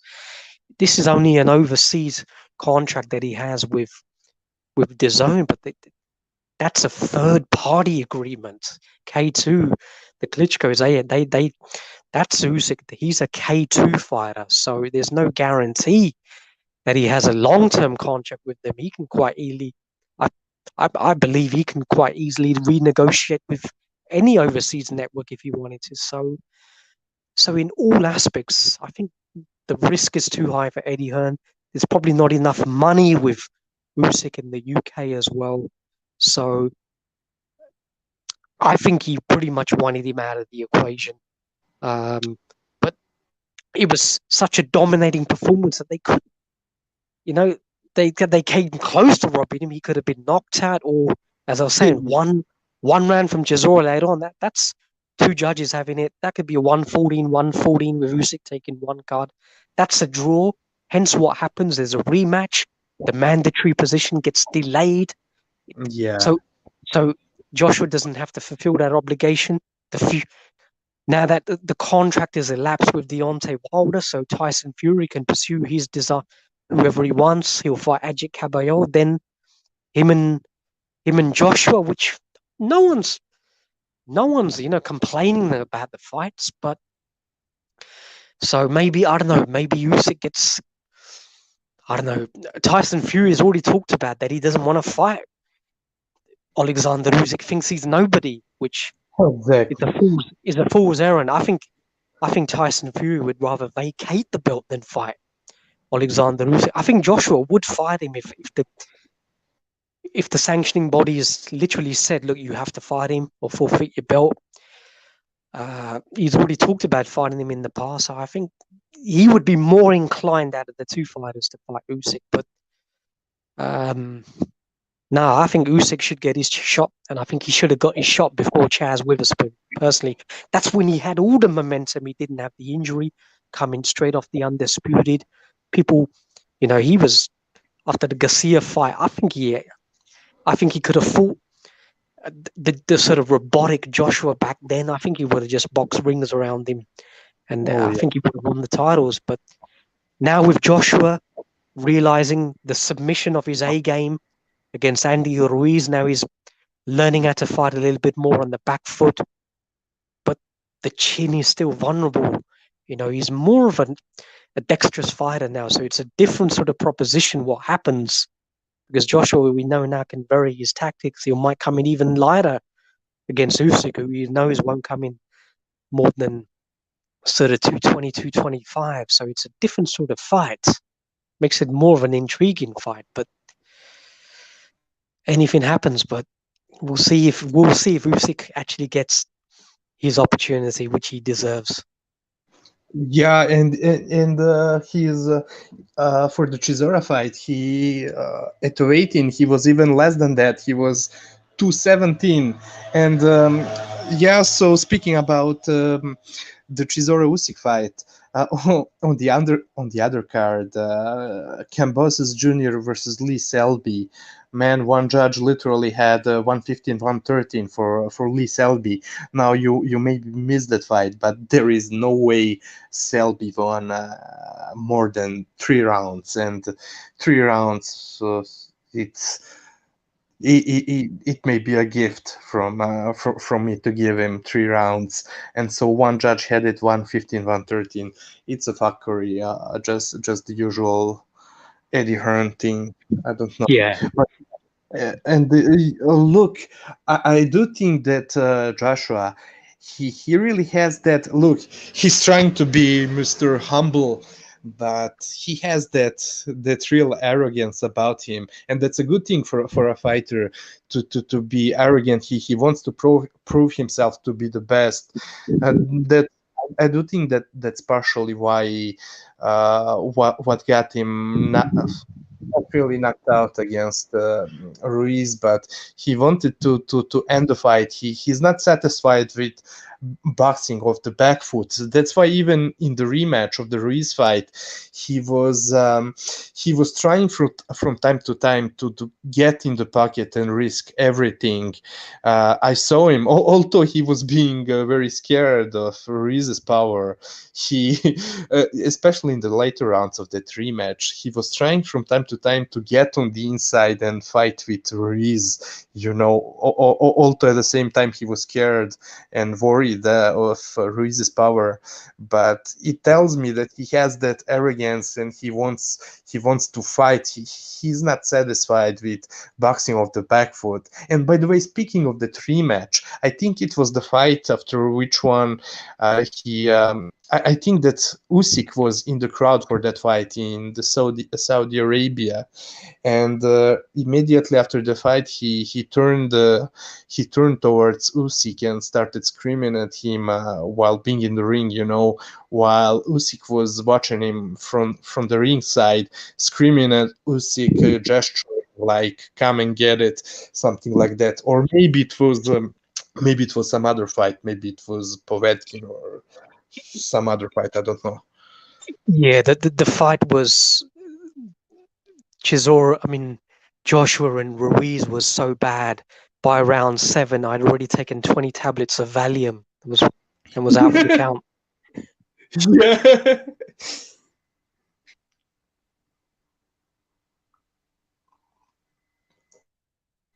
No, definitely, definitely. It was a good sleeping pill.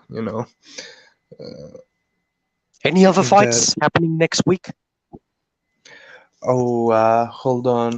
The next week, I know that there's a female card, but beside of that, well, next week, yeah, there's a top rank card, Terence Crawford, If Kell you Brook. if you mention Katie Taylor, I'm gonna phone up Liberia to cancel your internet. We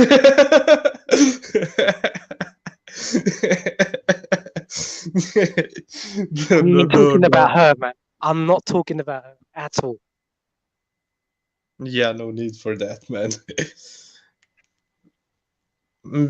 Because anyways, look, I'm giving the respect to the females, because I'm looking at boxing as a boxing coach. Look, personally, I do not, at least I'm not yet into female boxing, but if I was a boxing coach, it would be a challenge. It would be something exciting, like just like it's exciting to bring up a kid from 10 years old up to the championship level fighter. The same way it would be exciting, to try and do the best with the female fighter. So, and I thought about watching some of the female fights and maybe analyzing, breaking down their fights, but for now, I'm just still too concentrated on male boxing. Official. What I said about Kaylee Taylor is not my inclination towards female boxing. I watch female boxing. I think Sinicia Estrada is the most complete female fighter, not only in terms of her boxing ability, but she's the sexiest fighter as well. Shout out to my man B Space. But yeah, watch Estrada. She could fight. She can counter punch, and she's got a mean streak as well. So I do. But Katie Taylor specifically, as I mentioned, because of all of the gift decisions she's been receiving, and she's had. Yeah. So that's why I refuse to watch any more of her fights. Oh yeah, for sure, man. I mean, that last fight, that rematch she had with the female Margarito is, oh well, that took place at Eddie Hearn's backyard. Tells you everything. But yeah, I watched one recent fight. I caught it live of Sinicia, and well, I'm not sure if it's the fight where she knocked out her outmatched opponent in the first 10 seconds of the round. That's it. Of the Yeah. Oh yeah, yeah. So she was looking. Her combos were looking very good, and she was looking sharp. You know, her punches. That was the one. In fact, I have to to say a few words on the female boxing. Yeah, so Sinisia, she seemed to me as she's a very much more compact boxer than the most of the female boxers, and she puts up nice combos, etc. Fluid combos, that's nice. But also in the last episode, I talked about that female fighter that was fighting on the undercard of Usyk Chisora, that was trained by one of the Furies. I don't Peter remember his name. Fury. Peter or John. Yeah, Peter Fury. So Yeah. look, okay, she was much bigger, much taller, rangier than her opponent. Very big for her division, but she was boxing very well, man. I was She's surprised. good. She's very good. Yeah, so corruption, that was, I just wanted to say, and I already spoke about it in the previous episode, but that was another example when I told myself, these females, they're not that bad, you know. So I was positively surprised with her boxing, and very good range control, boxing from the outside, counter uppercuts. I really enjoyed her performance. There was also I don't know. You remember the Jay Harris and the Brave Marcel Braithwaite, that brilliant fight. I think he was it on that undercard you had a Chantel Cameron winning the world championship. Was that on the Buatsi undercard? I can't remember. It was one. It might have been on the Buatsi undercard, but she's also a very good fighter as well. I don't know if you saw that fight, but she fought a Brazilian who'd missed weight, was heavy, so she changed her boxing style from being a front foot aggressive puncher. She started boxing a little bit on the back foot and sharpshooting and good punch placement, good punch versatility. Yeah, so there are good fighters, but the fighter you were mentioning, I think, is it Hannah Rankin, who was trained by Peter Fury. So No. It was her opponent. No, it's Marshall something, Sarah Marshall or Hannah Marshall. Savannah Marshall. Savannah, yeah. Yeah, yeah, yeah. She holds a victory over um, I can't remember her name, the American hood rat, who is responsible for her and her brothers responsible for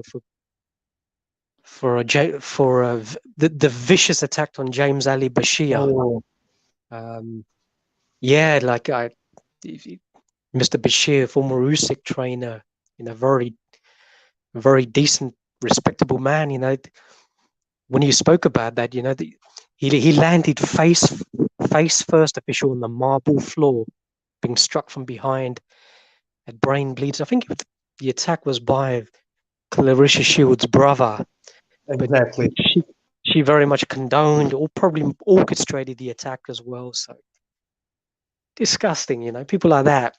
The entire Shield should just all be exterminated. Human trash. I absolutely agree. Absolutely agree. That piece of trash, I just cannot stand it.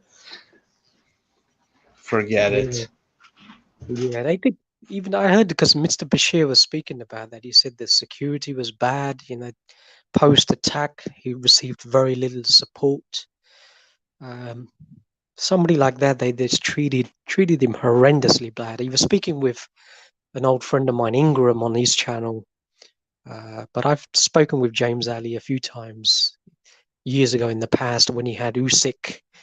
Spoke to him when he fought against Debiza Makuno, and even before that. So very, very decent, respectable trainer. You know, the Klitschko's held him in very high esteem as well. And for him to almost die, like almost suffer a fatality in those sort of circumstances, is just sucker punched from behind like a coward. You know, just disgusting. Yeah, piece of trash. I mean, terrible. I'm Yeah. I'm very glad that he was able to, you know, to rehabilitate or however, whatever you Yeah. say for that kind of Yeah. situation. It was to me. It was sad when Usyk and him split, and I think it was more orchestrated by HBO because they were just fixated on Usyk turning heavyweight even before he had even unified a championship. So from there he went with Yuri Kachenko and Russ Amber, maybe a little bit of Anatoly Lomachenko, but Usyk is his own guy. He pretty much trains himself what he's Yeah, always done. You know, guys like that don't really need a trainer. They know exactly what to do in the ring. But he he was very good with Bashir. You know, I liked what he was doing. So it wasn't something I was too delighted about. You know, what did Bashir do wrong? I didn't see anything. You know, guided him very well from professional straight to a belt, surpassing Evander Holyfield. But then again, you know, what Usyk has done post James Ali Bashir, you know, winning undisputed and now at heavyweight. So in hindsight, Usyk and Igor Klimas can say, well, it wasn't a detrimental decision. It hasn't really blighted our career. In fact, we've gone from strength to strength. So you can make arguments both ways.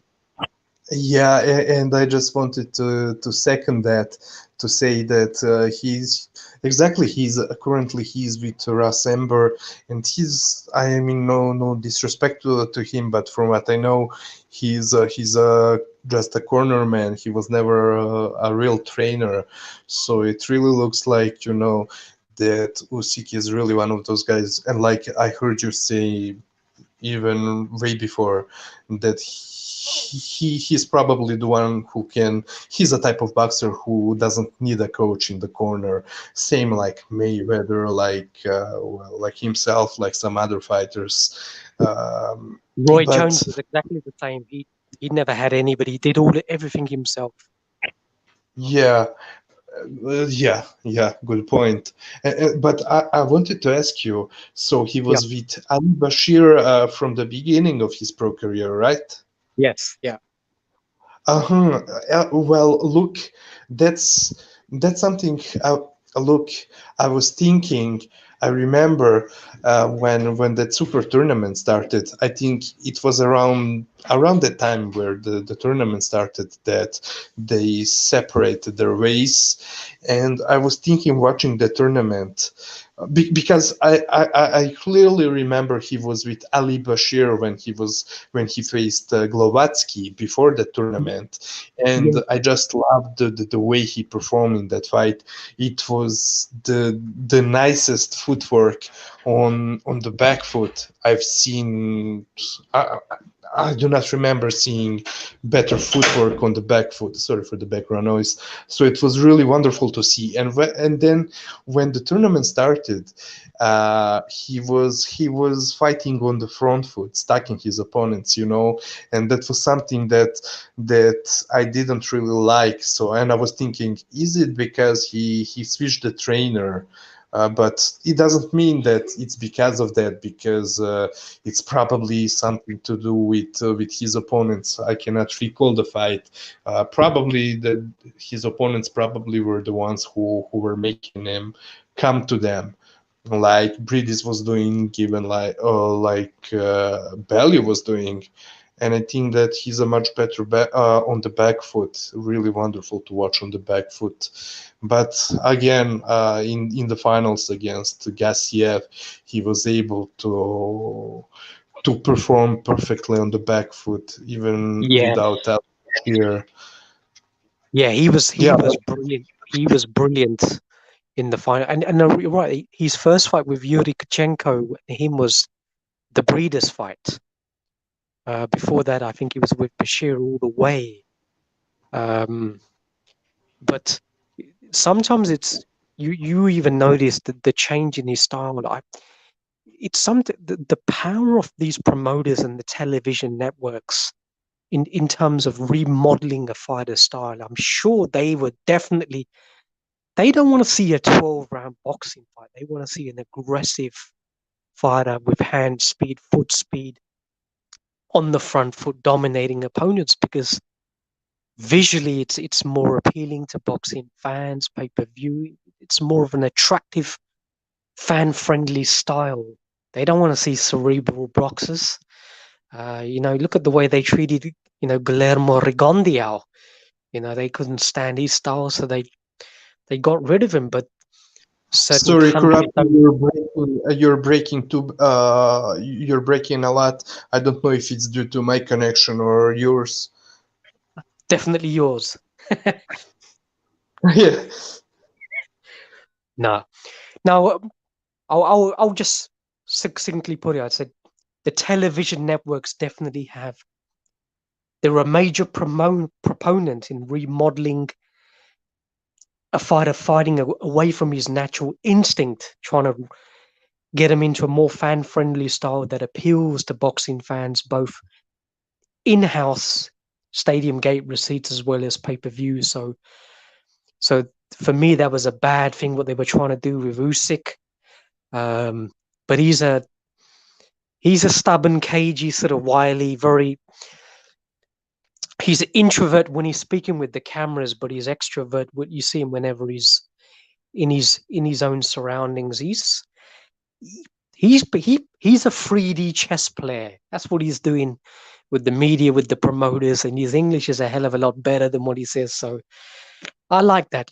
That's that 3D chess style. That's what the Ukrainians do. So we'll see where he goes from now. But I'll tell you something, though, official Murat Gassiev is going to be a problem for all of these fringe heavyweights. I think I think he could knock Dillian White into Kingdom Come. People like that, Oscar Rivas, fights like that. I think are good fights. I think Murat Gassiev could handle all of them.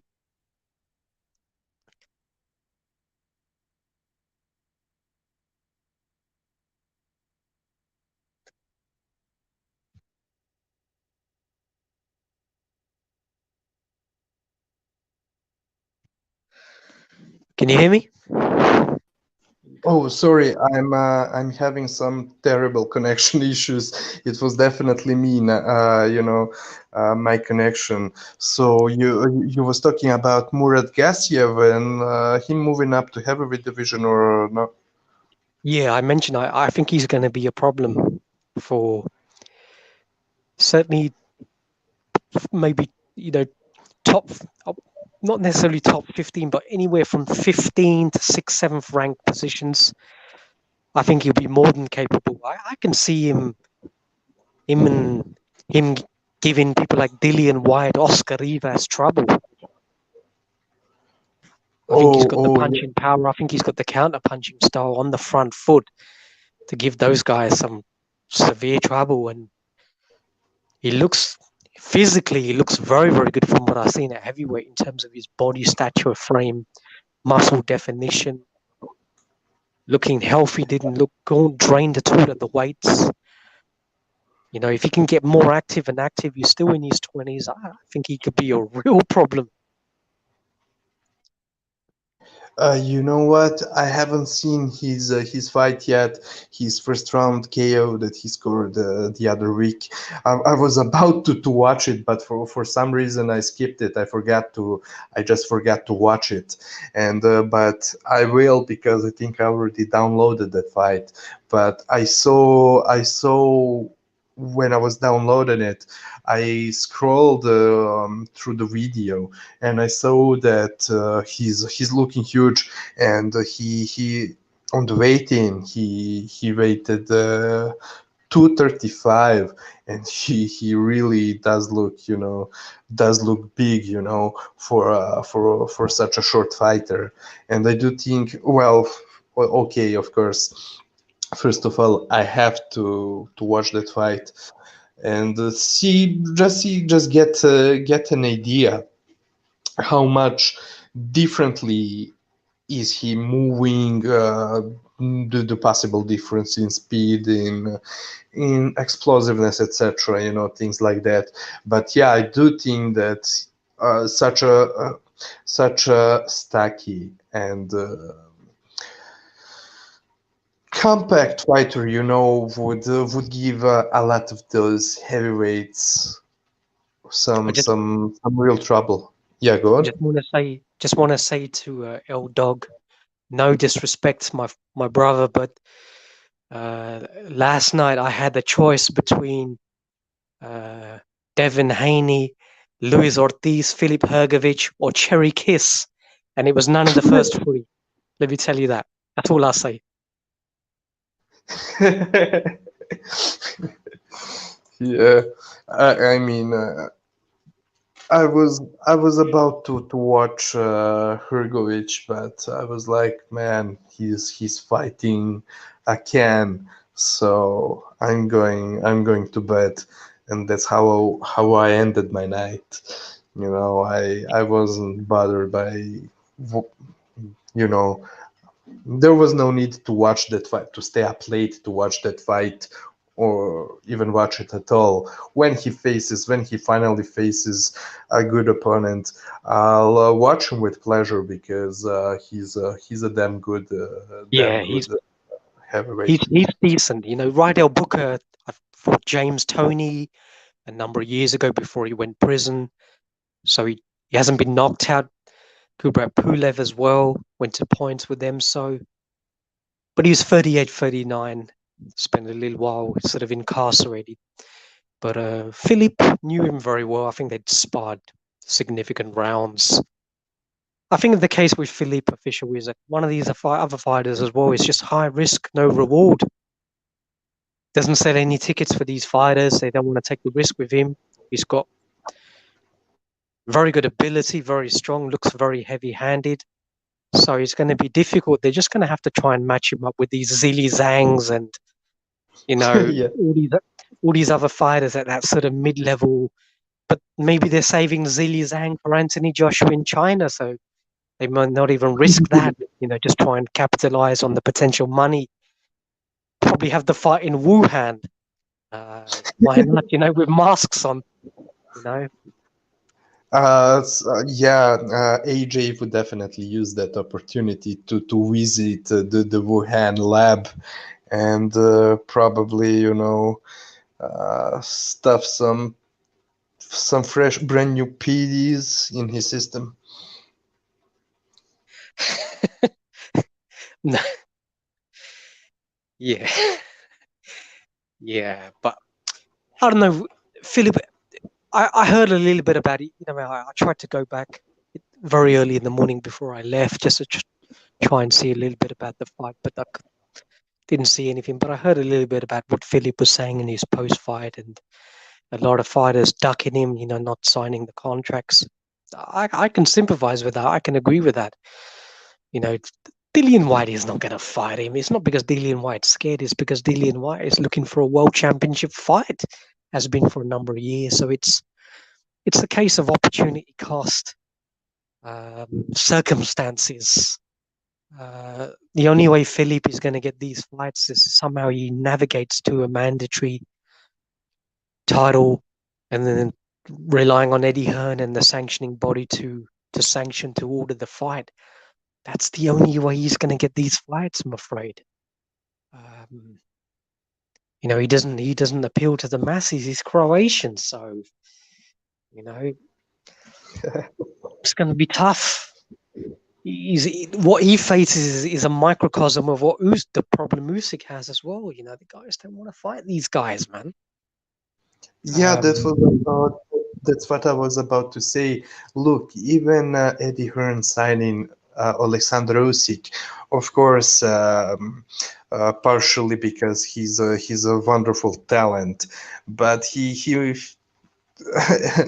there's a good chance he also signed him because he's a threat to AJ's belts, and being that AJ is gonna be obligated to face him sooner or later. He had a good move signing him, at least like.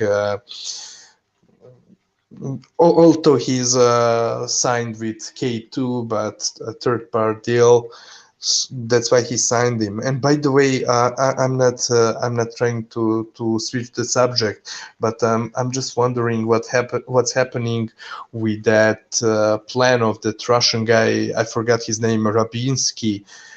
Because his plan was a couple of years ago to turn Moscow into not European but world boxing center, one of the world's boxing centers, and it would be good for those Eastern European fighters, especially the Uzbekistanis, Russians, and the Ukrainians who are signed with Rabinsky or with K2. Yeah, yeah. World of Boxing. I think they've set up two facilities, new facilities, from my understanding, new gyms. Oh yeah. Yeah. So I think that's still in the pipeline. They're looking to extend it to maybe Kazakhstan as well. So they'll look at that entire region. So maybe.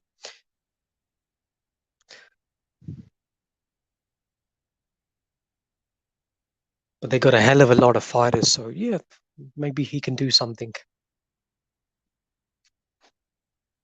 Hopefully, man, hopefully, because and he's always dealing with very talented fighters, even back in the days and still to this day with Povetkin, then Dmitry Bivol and the others, and it would be a shame to, what we Yeah, were going yeah, that's to right. have all these foreign fighters going to America just to get all the belts at one place and then put them up against an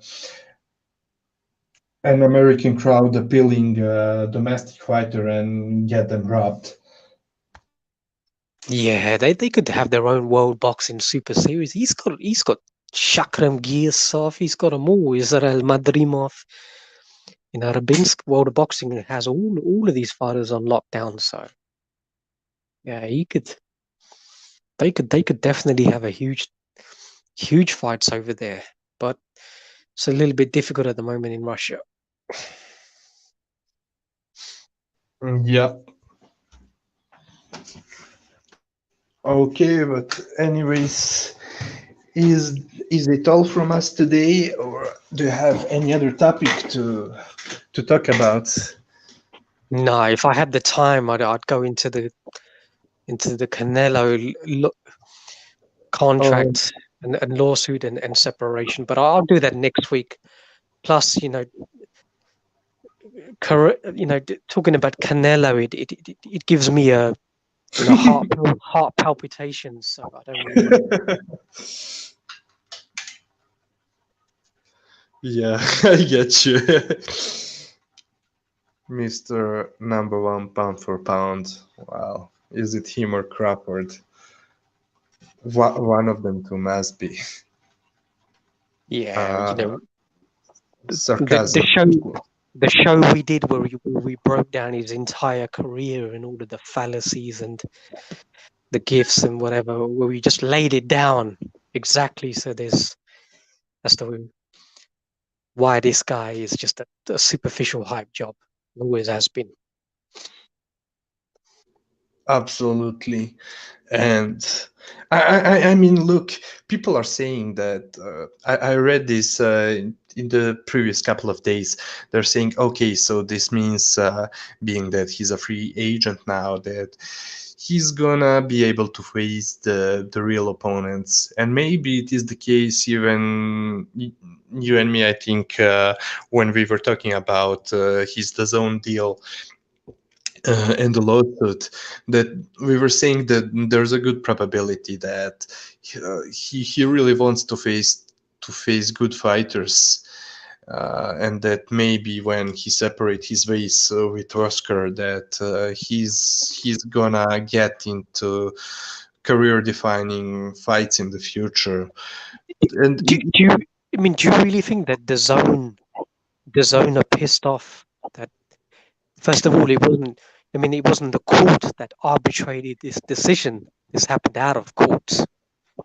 And number two, I mean, Canelo didn't have any contract with the zone because it was Golden Boy Promotions who had it. So it's they were the ones who've uh, invoked the exit clause. But Canelo obviously hasn't got any of the punitive damages that he was seeking. So it seems to be a straight separation. But ultimately, do you really think the zone are pissed off?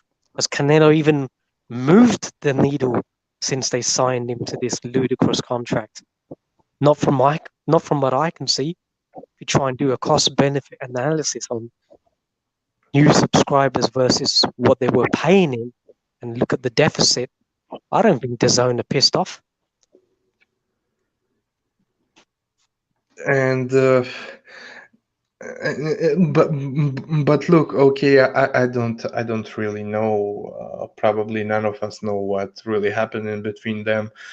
So, but if that's true, what we were mentioning as a possibility that he will start facing good opponents once he gets out of the deal with Oscar, then in that case, why was he, having problems with?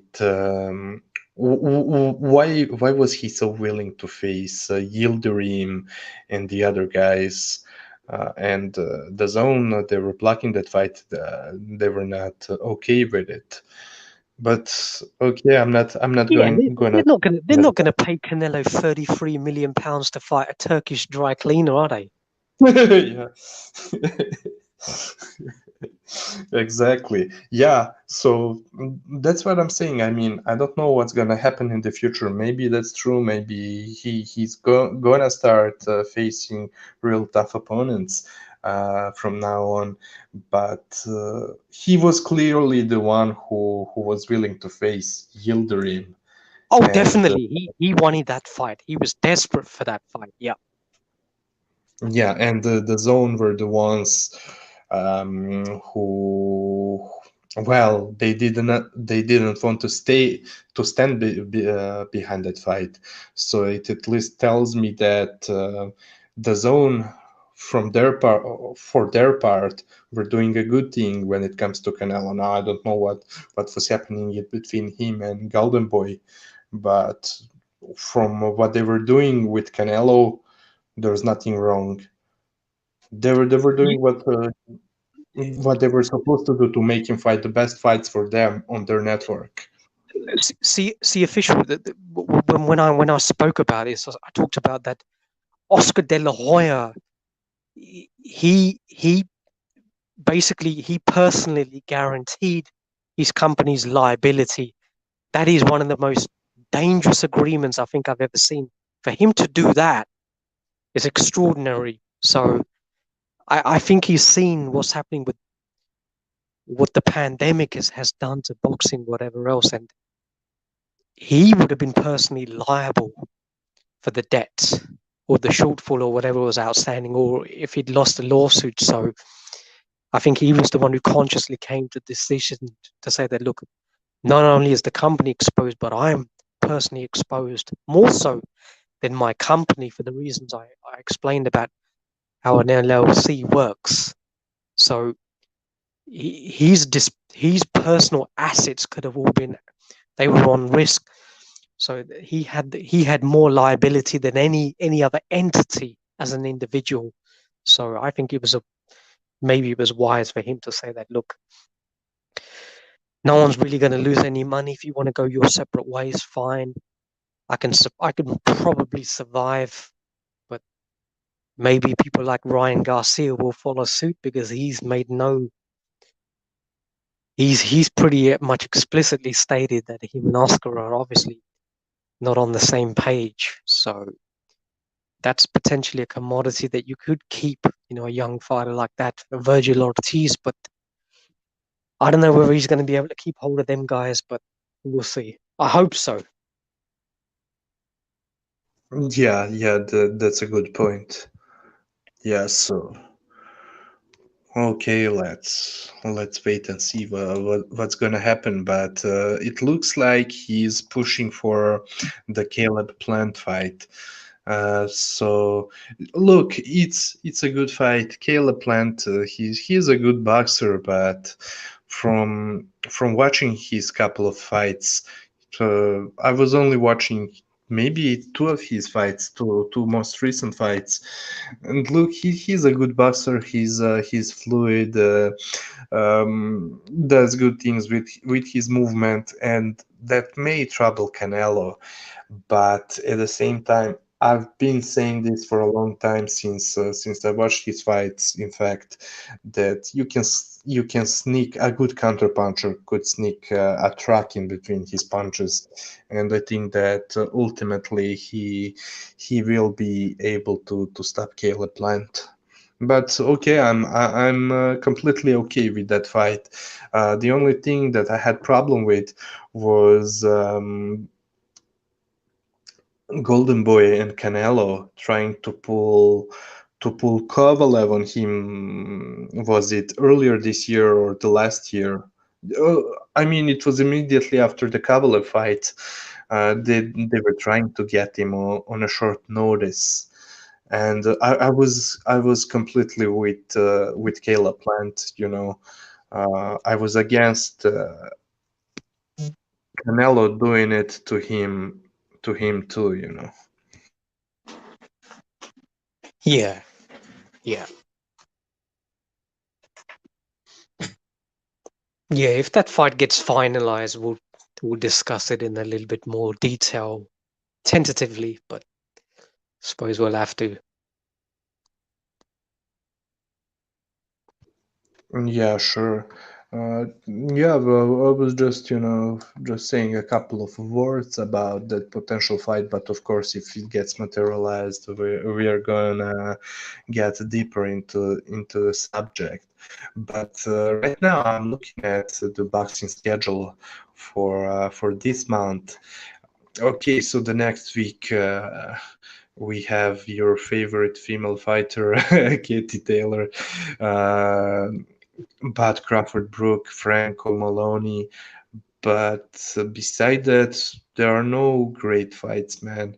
Jacobs facing Rosado, Andrade versus Dusty Harrison, Dubois Joyce maybe, and then there's And, there's and did I hear you correctly? Andrade's fighting Dusty Springfield. no Dusty Harrison.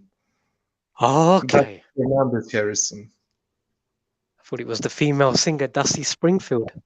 I don't know who it is, but no, man. Okay. But anyways, this looks boring. The schedule. I mean, Tyson Roy Jones. I don't care about it. What else is there? Sanders, Martin Murray, Spence Garcia. Oh, man, if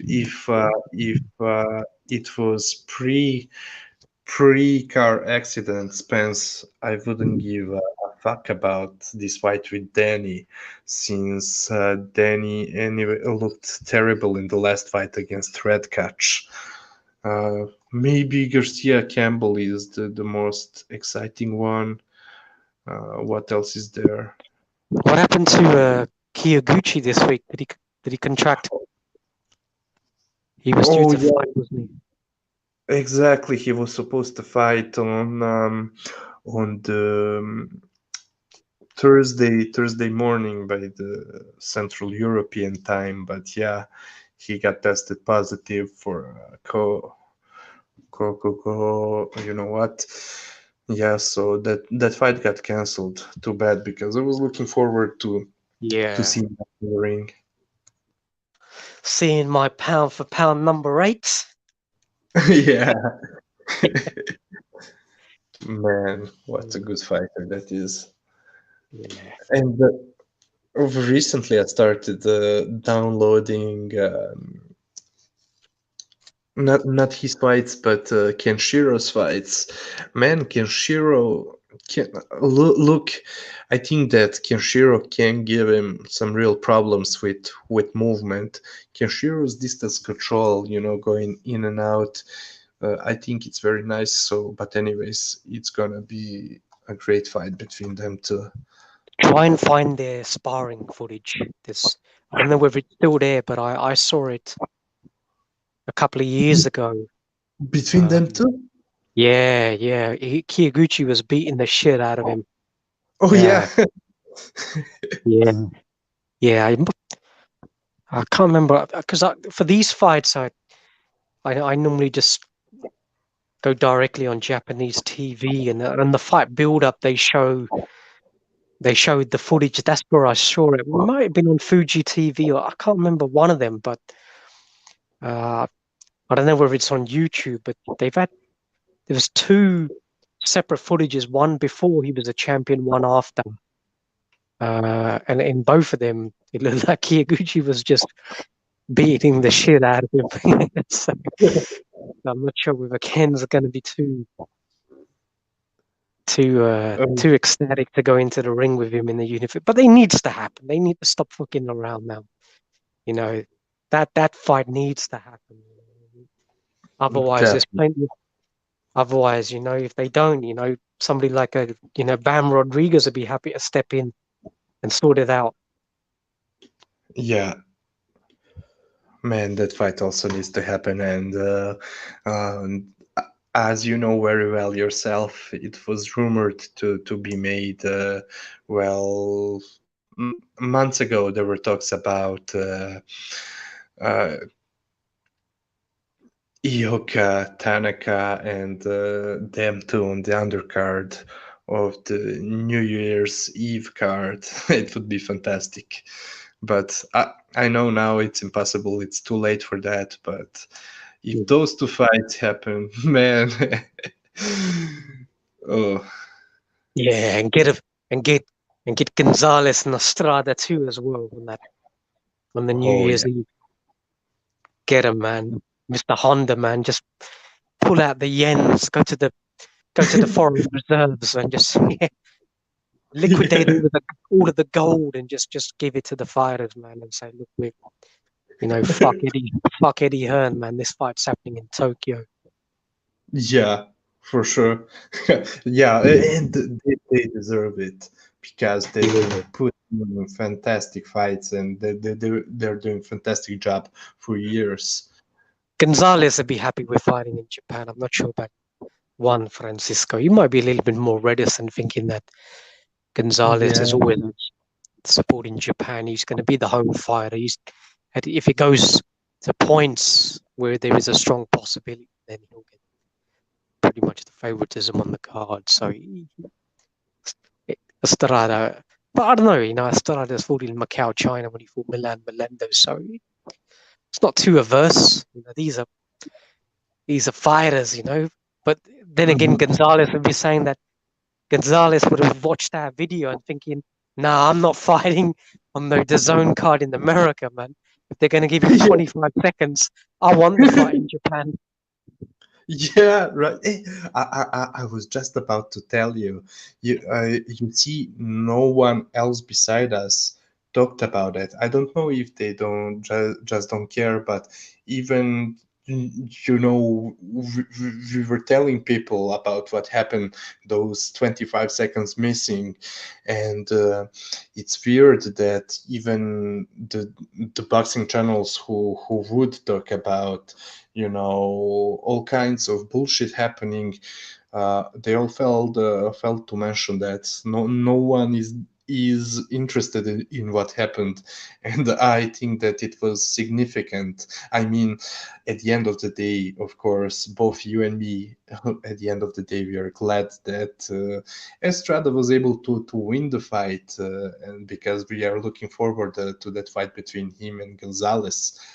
But it's just weird that no one is interested in what happened.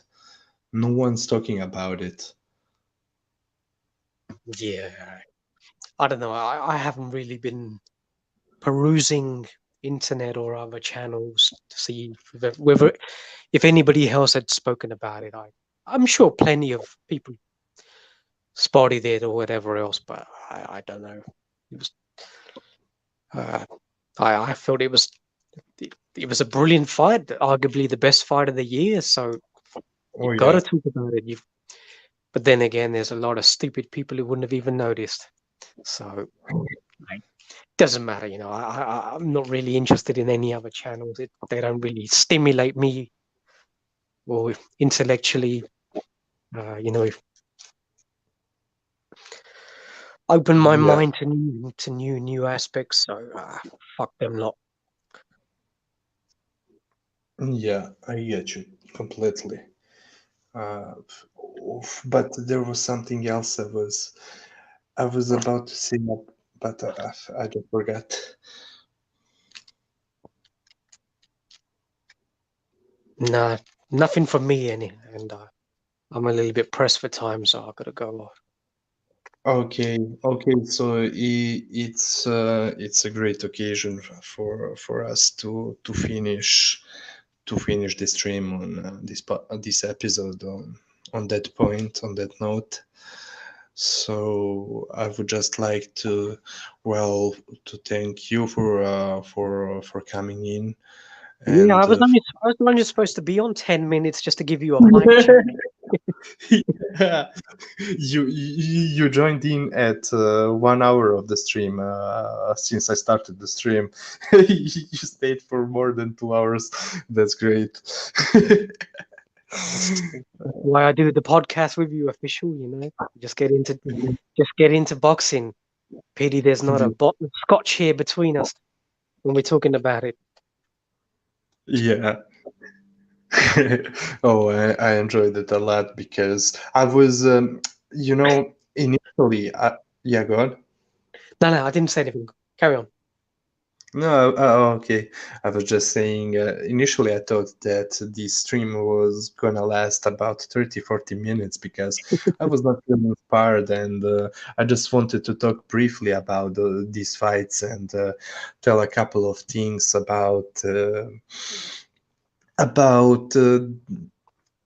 Haney, his championship status, and for sure talk about Crawford and what a disappointment his career became. But yeah, I'm so glad you were able to join in because we talked about a lot of interesting things, and as always, you made a bunch of great points, man. And okay, but I would like to thank. Now I restarted my PC so I can see who was in the chat before. But L Dog, Precise, aka Fight Film. By the way, visit his channel Fight Film. One of the rare channels that both of us really enjoy. Big up to him. So the Shepherd of Suns, Apology Man, thank you for coming. Diego Bandido, big up to you, Diego. Nick Harmer, Mr. E also. And by the way, corruption. So yeah, there are also people who are really paying attention to our show, not necessarily tuning in live, but I had the occasion to exchange a couple of comments in the comment sections of our videos with I think his name is Vader D. Vader D. I think so. So big up to him. It was a pleasure. He was talking about. I was talking with him about Matthias and his last fight, etc. And a guy who. Okay. Huh? No, I said okay. Big respect to Darth Vader. Yeah, yeah, and it was enjoyable to exchange the comments with him because he clearly knows his boxing. We only don't see him, commenting here because he's not watching live. But such a great pleasure whenever people are commenting, and plus on top of that, when they know their boxing. So thanks to all of you. I really cannot remember who else was there in the chat room in the beginning, but big up to all of you. Thank you. Yeah, thank you. Much respect to everybody for joining us. Getting into the second month, show is almost getting to 10 episodes, so yeah, hopefully quite weird of boxing, a lot of junk on, the real WBC champion Devin Haney. I love these real WBC champions, him and Jamal Charlo. Coincidentally, both of them fighting fighters coming off a defeat. But no, they're the real WBC champions. No. Yeah. Exactly. Say no more.